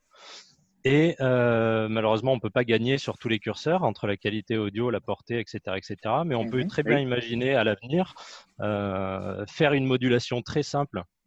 Par exemple, une modulation juste binaire, entre guillemets, avec 2 états de phase de la porteuse, qui contiendrait beaucoup moins d'informations qu'une modulation en 16 QAM ou en 64. La conséquence de cette modification, ça serait que le récepteur aurait besoin d'un rapport signal-bruit beaucoup moins important. Et du fait, la conséquence de ça, c'est que la portée serait augmentée. Donc oui, par firmware, on pourrait imaginer augmenter la portée, ce qui a apparemment été fait. Mais comme je dis, on ne peut pas gagner partout. On décidera d'avoir un audio un peu pourri pour avoir une super portée, par exemple. Bon, on pourrait très bien faire ça. Tout comme le HD, la transmission HD dont je parlais, avait en 64 QAM, avait une portée inférieure à ce qu'on avait en FM. Mais ce qui allait dans plein d'applications quand même. Voilà. On a fait un petit retour d'expérience, effectivement, tout à l'heure sur les HF Zaxcom. Je voulais savoir s'il n'y avait pas une personne éventuellement qui pouvait tout de même nous faire déjà un petit retour d'expérience aussi et éventuellement des remarques et des questions à poser, notamment avec Julien Fabrice sur l'utilisation des HF Visicom. Je ne sais pas si quelqu'un pouvait éventuellement intervenir, souhaitait en tout cas intervenir par rapport à ça.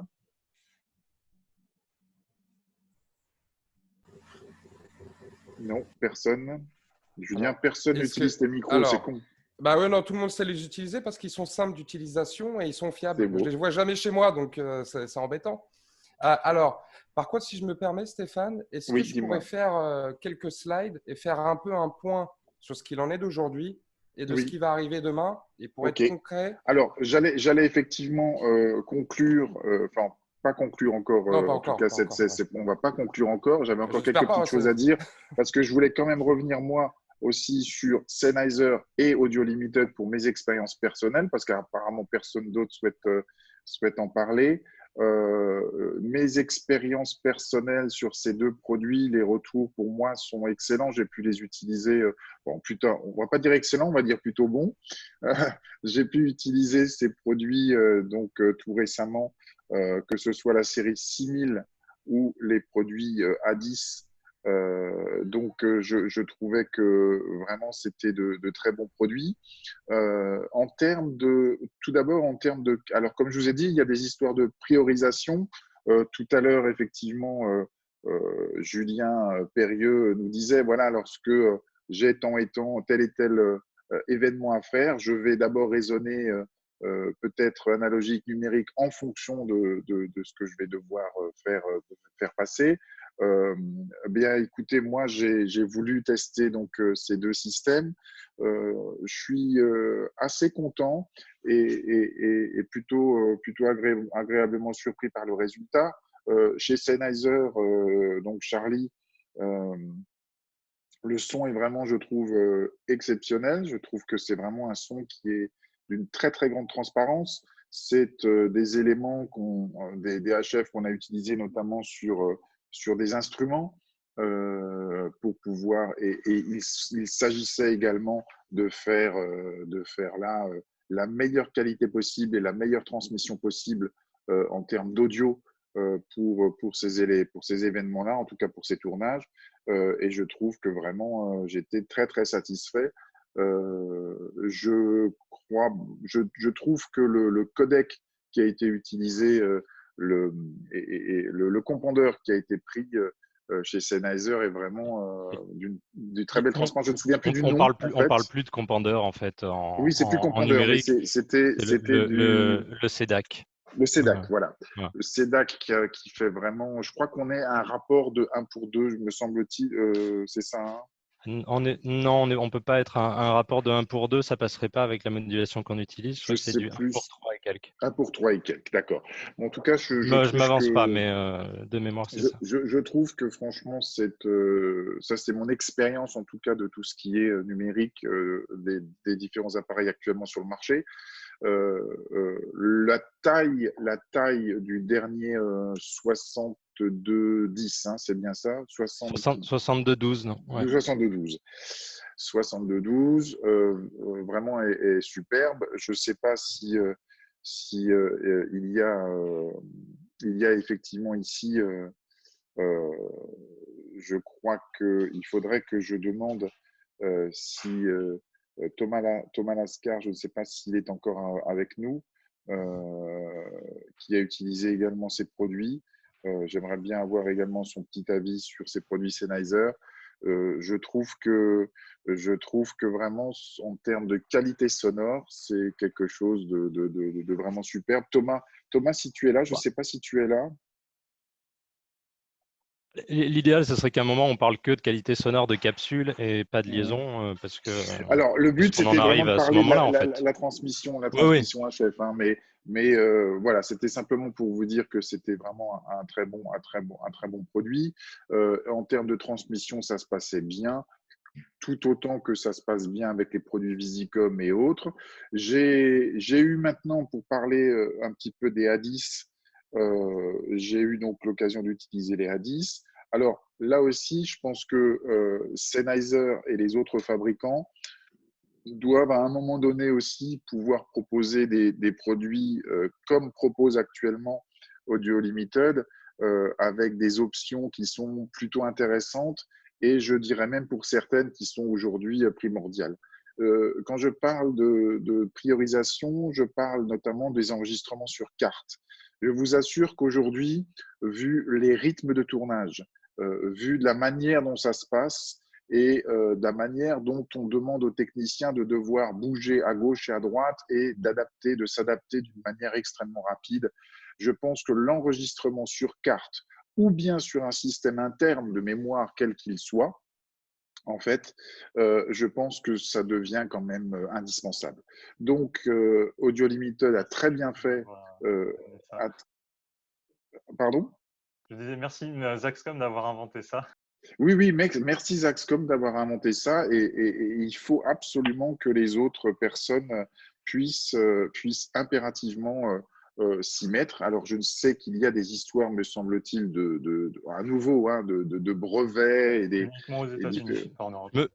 Voilà. Me permet juste de soumettre une idée. Je ne suis pas du tout de ce milieu-là de la captation, mais on pourrait très bien imaginer une liaison qui soit uniquement un son témoin avec une qualité dont on se ficherait un petit peu, et finalement une vraie liaison avec du vrai son qui aurait un buffer énorme où on serait sûr que tout arrive sur le récepteur éventuellement. Parce que là, je pense que ça, ce sera compliqué. Ce sera compliqué parce qu'il reste tout de même, que ce soit pour la partie broadcast et autres, un besoin d'avoir des sources les plus propres possibles pour pouvoir les trier, en fait, puisqu'on fait un travail de tri, en quelque sorte, qu'on appelle le mix, et qu'au moment de l'arrivée de notre résultat en post-production, il ne s'agit pas de donner, en fait, l'ensemble des différents éléments sans avoir au préalable fait nous-mêmes un tri, et un tri qui se fait… non seulement pour des histoires nécessaires de pouvoir entendre tel et tel élément, mais également artistiques, etc., etc. Donc, je pense que ça, c'est tout à fait nécessaire. L'enregistrement, je reviens à cette histoire d'enregistrement sur 4 et j'en suis sur maintenant les A10. J'en ai été d'abord sur ce point-là. Donc, je pense qu'il est vraiment aujourd'hui que les fabricants doivent entendre que ça devient une priorité. On a des environnements de plus en plus perturbés. On a des configurations de plus en plus complexes. Il est nécessaire aujourd'hui d'avoir un backup de sécurité et de pouvoir utiliser ce backup de sécurité et cette espèce de filet au cas où ça se passe mal au niveau de la prise de son. C'est important. Et donc pour ça, Audio Limited le fait. Et j'ai donc fait l'expérience sur ce dernier tournage. J'ai effectivement pu récupérer la carte. J'ai effectivement pu faire la petite conversion qui est à faire donc pour pouvoir utiliser le son, le fichier à proprement parler, et j'ai pu donner ce fichier en post-production, et ça a pu sauver en fait en quelque sorte cette prise de son qui ne pouvait pas se faire d'une autre manière pour X raisons, notamment de captation et de perturbation. Donc ça, je pense que c'est important pour continuer et finir sur les A10 rapidement. En termes de réception HF, écoutez, c'est difficile à dire, je n'ai pas encore assez de recul, je demanderai un petit peu plus de temps. Je trouve que la réception se faisait bien. Sur l'utilisation elle-même, sur l'utilisation de ces A10 et la manipulation des A10, j'ai l'impression, je vois mon assistant Jérôme Rabu en ligne, je pense que Jérôme, ça se faisait plutôt bien. Je pense que la manipulation, pareil, est plutôt bien, tout comme les Sennheiser. Hein. Je trouve que les menus internes et la manière dont ça a été fait, je trouve que ça fonctionne bien. Le petit soft, la petite application qui est proposée à mettre sur le téléphone portable, ça aussi, c'est tout à fait nécessaire que Sennheiser et d'autres personnes puissent proposer des petits systèmes, même si Zaxcom effectivement procède d'une autre manière avec le Zaxnet. Mais il est nécessaire aussi de pouvoir avoir un appareil, une application, quelque chose qui permet à distance, même si c'est 1 mètre, même si c'est 30 cm, donc de manière proche, mais il est nécessaire de pouvoir effectuer certains réglages directement sur l'émetteur. Je crois que les autres fabricants doivent impérativement aussi développer et rechercher. Je pense que c'est tout à fait nécessaire. Ce n'est pas à 100% efficace. Lorsque vous êtes entouré de 40, 100 personnes qui ont chacun un téléphone portable qui est en pleine recherche de réseau Bluetooth, bien évidemment que vous êtes soumis à des perturbations et bien évidemment que vous avez du mal à vous connecter à différents appareils, mais que ce soit cet émetteur A10 ou d'autres, hein, donc c'est évident. Donc on a eu parfois un petit peu de mal à se connecter, Jérôme, n'est-ce pas, mais sinon de manière générale, nous étions très heureux de pouvoir effectivement effectuer quelques réglages sur l'appareil A10 sur l'appareil A10 à distance, sans devoir toucher l'émetteur qui était bien évidemment sur l'artiste, le comédien, etc. Pour finir, pour ce qui concerne le son, oui, dites-moi. Juste pour rajouter ce que tu disais par oui, Jérôme. rapport à cette application justement qu'on a sur le téléphone et cet accès au A10 via le Bluetooth, hein, c'est bien ça. Oui. Oui.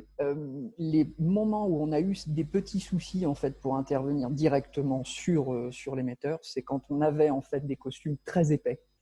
Et on le sait, c'était un film où vraiment les costumes étaient épais. Donc, c'est vrai que le boîtier était vraiment caché. Donc, l'interaction entre le portable et l'émetteur était difficile. Il est toujours compliqué, merci Jérôme, il est toujours compliqué, comme me disait Jean-Baptiste de la société VDB, d'avoir pu planquer une antenne Bluetooth dans des émetteurs qui, eux, émettent, etc., etc. Il m'avait tout simplement conseillé tout de même que la façade avant de l'émetteur A10 soit vers l'extérieur, c'est-à-dire soit positionnée vers l'appareil Bluetooth qui va commander en fait et recevoir des commandes. C'était simplement il me semble-t-il, le seul petit conseil qu'on a pu me donner pour pouvoir manipuler. Donc ça, c'est une dernière chose concernant le son. Alors, le son est évidemment très bien, tout comme l'est, encore une fois, la partie Sennheiser pour tout ce qui est émetteur numérique. Hein. Je reste encore sur ces derniers produits qui viennent de sortir. Le son est très bien. Il a une belle capacité de dynamique. Enfin, on peut vraiment facilement envoyer du son, comme on dit. Et les problèmes d'interférence sont, on va dire, résolus je vais dire à 90% sur la perturbation sur les différents éléments qui l'entourent, c'est-à-dire les câbles, les connecteurs, les micros, etc. Donc, j'ai l'impression que ça, c'est résolu. Je pense que, voilà. Donc, Sennheiser, si je voudrais aller voir du côté de Sennheiser, j'aimerais que Sennheiser me propose un enregistreur intégrée, j'aimerais une petite télécommande et dans ces cas-là, j'arrive quasiment à la même, en sachant que Sennheiser a une petite longueur d'avance tout de même, qui est évidemment celle de la miniaturisation de l'émetteur. L'émetteur est extrêmement petit, pratique. J'aimerais dire que le plus petit, c'est quand même le Zaxcom. En termes de taille, si on compare les tailles, le Zaxcom reste le plus petit. Tout à fait. Alors, je parlais simplement de mon expérience. C'est bien la première fois qu'on se bat pour avoir la plus petite. Hein. Oui, je parlais tout ça. Je parlais. Alors, Zaxcom, c'est pour ça que je n'ai pas l'expérience sur Zaxcom et que j'avais laissé parler effectivement tout à l'heure Xavier Dreyfus. Donc, mais voilà, ça c'était mon propre retour d'expérience sur Sennheiser et sur A10 qui sont plutôt positifs. Voilà, encore, on peut toujours rêver encore de petits éléments et améliorations supplémentaires, mais je trouve que c'est déjà pas mal du tout. Si je peux ajouter quelque chose, simplement pour annoncer que le Mini A10 est dans les tuyaux. Hein. Il va arriver. D'accord. On n'a pas de date, mais il arrive. Tout pareil. Alors, j'allais maintenant finir. Juste un dernier truc, oui. Stéphane, juste un dernier truc. Oui. Dans les télécommandes d'émetteurs, Philippe Sadougui me contredira si je dis faux, mais de mémoire, la télécommande chez Lectro se fait par l'audio. Et ce qui est vachement intéressant, c'est qu'on prend son téléphone portable, on launch l'app de Lectro et puis on approche son téléphone de là où est le micro, pas l'émetteur, et on envoie les informations à l'émetteur grâce à ça. De mémoire, c'est quand tu as tout à fait raison, Julien. Justement, je viens de mettre un petit texte là-dessus. On peut tout à fait, sur les émetteurs Lectrosonics, intervenir avec une petite application qui existe sur les téléphones portables. On peut changer le gain, la sensibilité, le filtre passo, la fréquence. On peut mettre l'appareil en veille, on peut le réveiller sur le SSM, le plus petit émetteur de chez nous. Bon, on va pas tenir un discours de marchand ici. Bon, on a un petit émetteur qui peut se mettre dans les perruques, dans les costumes, etc. Effectivement, intervenir sur une personne qui est toute maquillée, toute habillée, c'est pas forcément commode. Donc, on approche tout simplement. Qu'on ait un rapide retour de la qualité sur la qualité des émetteurs électrosoniques, mais personne ne souhaite intervenir sur l'électrosonique et sur votre expérience client. Je voudrais finir là-dessus, ce qui permet donc pendant un tournage de mettre l'appareil en veille pendant les moments de déjeuner et intervenir si on a besoin d'avoir un petit peu plus de gain ou autre sur les émetteurs sans avoir à toucher quoi que ce soit. On ne s'approche que du micro, on envoie une petite salve qui sont des fréquences vocales et on modifie les réglages. Moi, je les ai utilisés. Je les ai utilisés pas dans le type fiction, mais dans le type opéra et choses comme ça. Et Arnaud Lavalex, peut-être, qui veut intervenir par rapport à ça. Julien, je te coupe. Mais vas-y, continue, Julien. En fait, là, je voyais les commentaires. Le remote par l'audio, il faut vraiment approcher le téléphone, le HP du téléphone, il faut l'approcher à quelques centimètres. C'est vraiment quelque chose qui est très localisé. Et je les ai utilisés avec pas mal de gens en théâtre et en opéra. Et même en termes d'audio, c'est vraiment très, très bien. Arnaud Lavalex, la parole. Oui, vous m'entendez. Je ne sais pas si le micro est là ou si le micro est là. Oui. Ce que je voulais dire, moi, par rapport à… C'est des fois le bricolage qu'on est obligé de faire pour tirer le meilleur bénéfice d'un émetteur et d'un récepteur, sachant que le problème, moi, je vais toujours aimer les petits audio limited, sauf que le choix de fréquence, c'est quand même très, très limité. En termes de son, c'est remarquable, je n'ai rien à dire. C'est audio limited, son nom l'indique. Ouais. Et puis, le bénéfice qu'on peut aussi avoir avec les gros émetteurs audio limited, en mettant la carotte 48 volts, qui nous permettent d'alimenter des perches de manière assez simple, tout ça fonctionne très, très bien. Sauf que des fois, on est obligé de bricoler. Et là, la compatibilité entre un Lectro, un récepteur Wizicom, émetteur audio limited, récepteur Wizicom ou Lectrosonic encore, même si on règle les compandeurs tels que ça nous est donné sur les machines, en réglant les compandeurs, etc., il y a toujours une limite en termes de dynamique, ça craque, les gains sont plus du tout les mêmes. Donc moi, je recommande vraiment, merci Audio Limited de fabriquer des mini TX, ça nous sera bien pratique. La forme des Audio Limited mini était pour moi parfaite. Lectro, quand les batteries tombent en panne, ça chauffe le petit soutien-gorge de la comédienne, par exemple, ce qui n'est pas forcément super agréable aussi. Bref, enfin, et puis le problème aussi, l'électro, c'est très chouette, sauf que si on veut mettre 2 émetteurs sur un récepteur, on n'est plus en diversity à ce moment-là. Et ça, on attend aussi un peu les limites du système, quoi. À vous les studios. Merci Arnaud pour cette intervention. Je voudrais juste maintenant, pour finir et qu'on puisse conclure.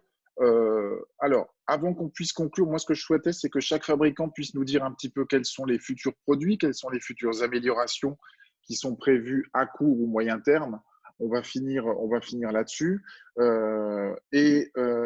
Juste avant de terminer là-dessus, je voudrais juste vous faire passer quelques messages concernant les prochaines, avant que vous partiez sur nos prochains rendez-vous. J'avais prévu, si vous voulez bien, qu'on se revoie pour ceux qui souhaitent vendredi, et nous parlerons vendredi du métier d'assistant son, notamment de sa position au sein de l'équipe, de son rôle. On va sortir un petit peu de la théorie, on va parler un petit peu plus du vécu de tournage et en particulier le rôle de l'assistant son. Donc, j'aurais souhaité qu'un certain nombre d'assistants soient là pour en parler. On lui demande de maîtriser l'art de la perche, on lui demande d'équiper. Il y a également le rôle des seconds assistants, etc. Donc, faire un petit meeting tous ensemble sur la position des assistants son aujourd'hui.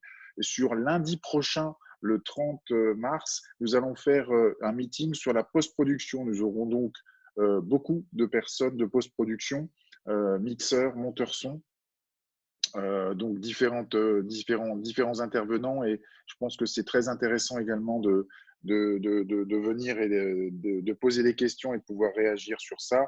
Et nous avons encore différents sujets, dont notamment les micro-cravates, les différents éléments qui sont proposés, donc des PA sans ken et autres, avec surtout les fameux petits gadgets que tout le monde propose actuellement. Et la fin de la semaine prochaine, j'aimerais faire un meeting sur l'avenir des enregistreurs audio numériques. Le Kantar X3 face en fait aux autres machines et aux autres constructeurs aujourd'hui qui proposent de plus en plus de différents éléments extrêmement intéressants. Il y a d'autres sujets bien évidemment traités, mais voilà les prochains sujets qui sont donc pour l'instant dans les tuyaux. Voilà. Merci. Pour finir, donc j'aimerais bien qu'on fasse juste le tour des différents importateurs et fabricants pour qu'ils puissent nous dire un petit peu quelles sont les évolutions prochaines, assez rapidement si vous voulez bien. Quelles sont les prochaines évolutions? Qu'est-ce qui est prévu pour vous sur les… Alors Julien, Fabrice. Stéphane, excuse-moi, oui. J'avais juste… Il y avait une question de Philippe Van der Brecht qui m'a demandé hier savoir si Christian Velin pouvait être présent concernant donc ces petits speakers. On n'a pas entendu Christian. Il n'a même rien dit, mais c'est tout à fait donc, ça. Je sais que Philippe, c'était une question il avait quelques questions, et voilà, donc sur l'actualité de BSRF et sur ces boîtiers, les nouveaux boîtiers. Oui. Est-ce qu'il peut nous Christian, tu es parler là? 5 minutes? Ah, il est parti. Il a coupé son… Ça y est, je suis là. Bonjour voilà, à tous. Voilà. Salut Christian. Salut Stéphane. Eh bien, je pense que pas mal de personnes connaissent déjà un petit peu les splitters BSRF. Donc, je pense qu'ils sont on l'utilise très largement, tout à fait. Alors ça, c'est le petit modèle donc, qui permet de rentrer 2 antennes et distribuer vers… Attends, j'essaie de trouver ta vidéo, Julien, et de la mettre.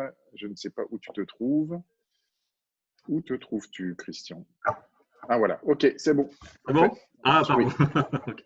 Je recommence. Donc du coup, on a toujours des petits splitters. Donc ça, c'est le dernier splitter qui est sorti. Donc 2 entrées. Vous avez la téléalimentation qu'on peut activer sur chacun des ports. On a des RFP qui permettent justement de vérifier qu'on ne reçoit pas des signaux trop forts. La téléalimentation qui est donc débrayable et qui clignote si jamais vous avez un court-circuit. Et on peut brancher ça vers 3 récepteurs en diversity. On a toujours la S122, donc c'est le grand frère, avec cette fois-ci la possibilité de brancher jusqu'à 6 récepteurs. Et enfin, nous avons le PM1 qui permet de vérifier l'atténuation, par exemple, que vous avez dans un câble, en simplement utilisant un émetteur que vous avez déjà, de préférence analogique, de faire une référence. Et ensuite, l'appareil fera une mesure différentielle et vous permettra de savoir l'atténuation que vous avez dans votre câble coaxial. Donc ça, c'est très important, comme le disait Julien tout à l'heure, pour régler le booster que vous allez utiliser. C'est un élément qu'on utilise beaucoup à 4 Audio pour évidemment mesurer les capacités et les caractéristiques des câbles analogiques, des câbles coaxiaux, qui est tout à fait nécessaire. Totalement. La question, sinon, comment est-ce que vous savez que votre câble est bon ou pas bon et quelle atténuation porter? Parce qu'ils ne sont pas forcément métrés tous et pas tout le temps checkés quand vous les récupérez ou quand ils sont utilisés. Donc ça, c'est vraiment un élément vraiment très, très intéressant. Tout à l'heure, pour rebondir sur ce que disait Julien, c'est sûr que quelle que soit la qualité des émetteurs et récepteurs que vous utilisez, tout se joue entre l'antenne du TX et l'antenne du RX. Et c'est là où BSRF essaye de proposer des équipements qui vont permettre d'améliorer la situation. Le dernier équipement en date, c'est un petit booster, en fait, simplement, que vous allez utiliser avec vos antennes. Vous pouvez l'utiliser forcément avec des antennes actives comme passives, plutôt avec des antennes passives. Alors l'intérêt, c'est qu'on va d'abord filtrer le signal et ensuite l'amplifier. De cette manière, en filtrant d'abord, on ne va pas saturer en fait l'amplificateur. Comme on disait tout à l'heure, il y a une limite qu'on ne doit toujours pas dépasser finalement, c'est arriver au seuil de bruit on va avoir une perte de signal. Mais aussi, on est limité vers le haut, dans le sens où tous les équipements qui sont actifs, qui comportent des amplificateurs, des mixeurs qui sont utilisés dans les récepteurs, les émetteurs, il y a une limite haute, c'est-à-dire un signal à partir duquel on va avoir de la distorsion. La distorsion, donc, ça va faire de l'intermodulation et ça va aussi relever le niveau du bruit. Donc, en filtrant d'abord, on va réduire cette propension à amplifier les signaux dont vous n'avez pas besoin finalement. Le système est aussi équipé d'un fail-safe, de telle sorte que si jamais vous n'avez pas d'alimentation, parce que le petit boîtier est alimenté par le DC field, qui peut être généré par exemple, un splitter actif, si jamais il n'y a pas de signal, pas d'alimentation, on va passer par un petit circuit qui va chanter toute la partie active et ainsi l'équipement fonctionnera et vous aurez la perte simplement que vous avez dans le filtre. En mode actif, vous pouvez bien sûr retrouver cette position bypass finalement, vous ne passez pas par l'étage actif. Et vous pouvez rajouter des seuils de gain, donc de plus 6, plus 9 et plus 12 dB, toujours pour compenser la perte que vous pouvez avoir dans le câble coaxial suivant, ou bien si vous utilisez des splitters, comme le disait tout à l'heure Julien, ou bien dans un petit combineur passif. Et enfin, on n'a pas eu le temps de l'aborder, malheureusement, finalement, il y a tellement de choses à raconter. Nous avons aussi dans nos tuyaux un petit récepteur double fibre. Donc simplement, cet appareil, on l'utilise avec un convertisseur Diversity qui va transformer le signal RF en signal fibre. Et cet appareil-là va simplement recevoir le signal via une fibre optique, signal RF, et ressortir de BNC, ressortir les signaux pour attaquer soit un splitter ou soit un récepteur. Donc l'idée, bien entendu, c'est de bénéficier des avantages de la transmission, de la propagation sur la fibre optique. C'est-à-dire, il sera intéressant aussi de faire un petit topo aussi, mais pas aujourd'hui, effectivement, oui, sur la partie réception et fibre, avec Julien Perrieux notamment, avec toi bien évidemment, pour parler de cette technologie-là, pour parler de cette technologie-là bien précisément. Christian, merci, merci à vous. Tu voulais finir encore, tu avais encore quelque chose? Non, c'est très bien. Merci Christian. Rapidement, donc, avant de finir, on essaie de faire ça en quelques minutes. Faisons juste un dernier tour. Julien, quelles sont l'actualité de Visicom? Qu'est-ce qui va sortir? Qu'est-ce qu'il va y avoir? Alors, Julien, il faut que tu mettes ton micro allumé. Moi, hop, pardon. Et voilà. Donc voilà, on en arrive à ça au niveau des produits chez Visicom. Oui. Les nouveaux venus. Donc le MCR54, un récepteur 4, 8 cartes tuner, True Diversity, qui couvre une bande de fréquence de 790 mégas, avec un filtrage sur toute la bande passante. Ensuite, il y aura aussi l'intégration du narrowband, avec une efficacité de plus de 50%, c'est-à-dire que sur 8 mégas, on sera capable de mettre 33 fréquences sans aucun problème. Et surtout, on va encore augmenter la sensibilité et la robustesse en fréquence. On aura besoin simplement d'un dégagement de 3 dB pour passer où on veut. En plus, là, vous voyez en dessous, la photo du dessous, on a fait un connecteur en anticipant un peu la demande de Swing Device pour pouvoir les intégrer dedans et pouvoir les racker. Le nouveau SL12, par exemple, pour avoir toute la gestion des récepteurs directement par la mixette. Et là, on aura ensuite le contrôle du TX et des RX, soit par un câble USB-C, soit par le biais d'une tablette ou d'un téléphone. Et moi, je vous annonce une portée supérieure à 300 mètres sur la gestion des émetteurs. Ce système-là, MCR54, sera compatible évidemment avec l'ensemble de vos produits, je suppose. Et des autres marques, toujours. Et des autres marques, toujours. Toujours la rétrocompatibilité chez Visicom, parce que chez Visicom, un produit que vous achetez maintenant, vous l'avez pour toute une vie. C'est-à-dire que vous pourrez toujours l'utiliser jusqu'à un moment où la seule limite que ce sera qu'il n'y ait plus de bande de fréquence. Mais s'il n'y a plus de bande de fréquence, on ne peut plus travailler. Donc, on arrivera toujours à passer. La sensibilité, Julien, ça sera quoi du coup? Alors, la sensibilité, on sera au niveau d'un 0,2% au niveau de l'IIPP3. Ok. J'ai pas compris. 0,2%. 0,2% IIP3. Tu sais, c'est l'indice de réflexion. Je sais ce que c'est, mais la sensibilité en dBm, du coup. Alors, en dBm, on sera sur des valeurs. Alors, du coup, je vais vous sortir ça exactement, parce que là du coup, tu m'en demandes un peu plus. Parce que je pense que comme il faut aller un peu vite et comme il faut conclure, Charlie, je me permets de passer rapidement. On passe. Alors, ensuite, et là, pour la fiction, ce qui est super important pour vous, c'est ce nouveau rack MRK916 où vous mettez 4 récepteurs et vous avez 16 canaux. D'accord. Vous pourrez sortir en Dante, redondant si nécessaire ou pas. Alimenter les antennes actives, les prendre à distance par le biais du Dante aussi. Oui. Ensuite, il y aura des connecteurs DB25 pour des sorties AES, 2 connecteurs DB25 pour les sorties analogiques et on pourra aussi mettre de la fibre et aussi les utiliser en 10 et 28 volts. Ça, oui, donc il y aura vraiment beaucoup de. On peut tout faire. Et là, tout est rackable et tout pilotable. En plus, on pourra déporter l'écran si c'est nécessaire et ainsi de suite. Et là, voilà les nouveaux émetteurs. Là, les nouveaux émetteurs vont avoir ce format-là. Et en fait, ce sont des émetteurs qui seront contrôlables à distance. Fera de la gamme des plus petits en transmission analogique. Toujours transmission analogique et échantillonnage audio numérique à la fin du récepteur. Oui. Voilà. Il y aura un port USB pour pouvoir gérer la mémoire interne ou récupérer dedans. Et il y aura une alimentation directement intégrée de 48 volts pour alimenter les micros. C'est-à-dire un seul câble, vous faites tout ce que vous voulez. Très bien. Et la couverture de ces émetteurs-là, c'est 470.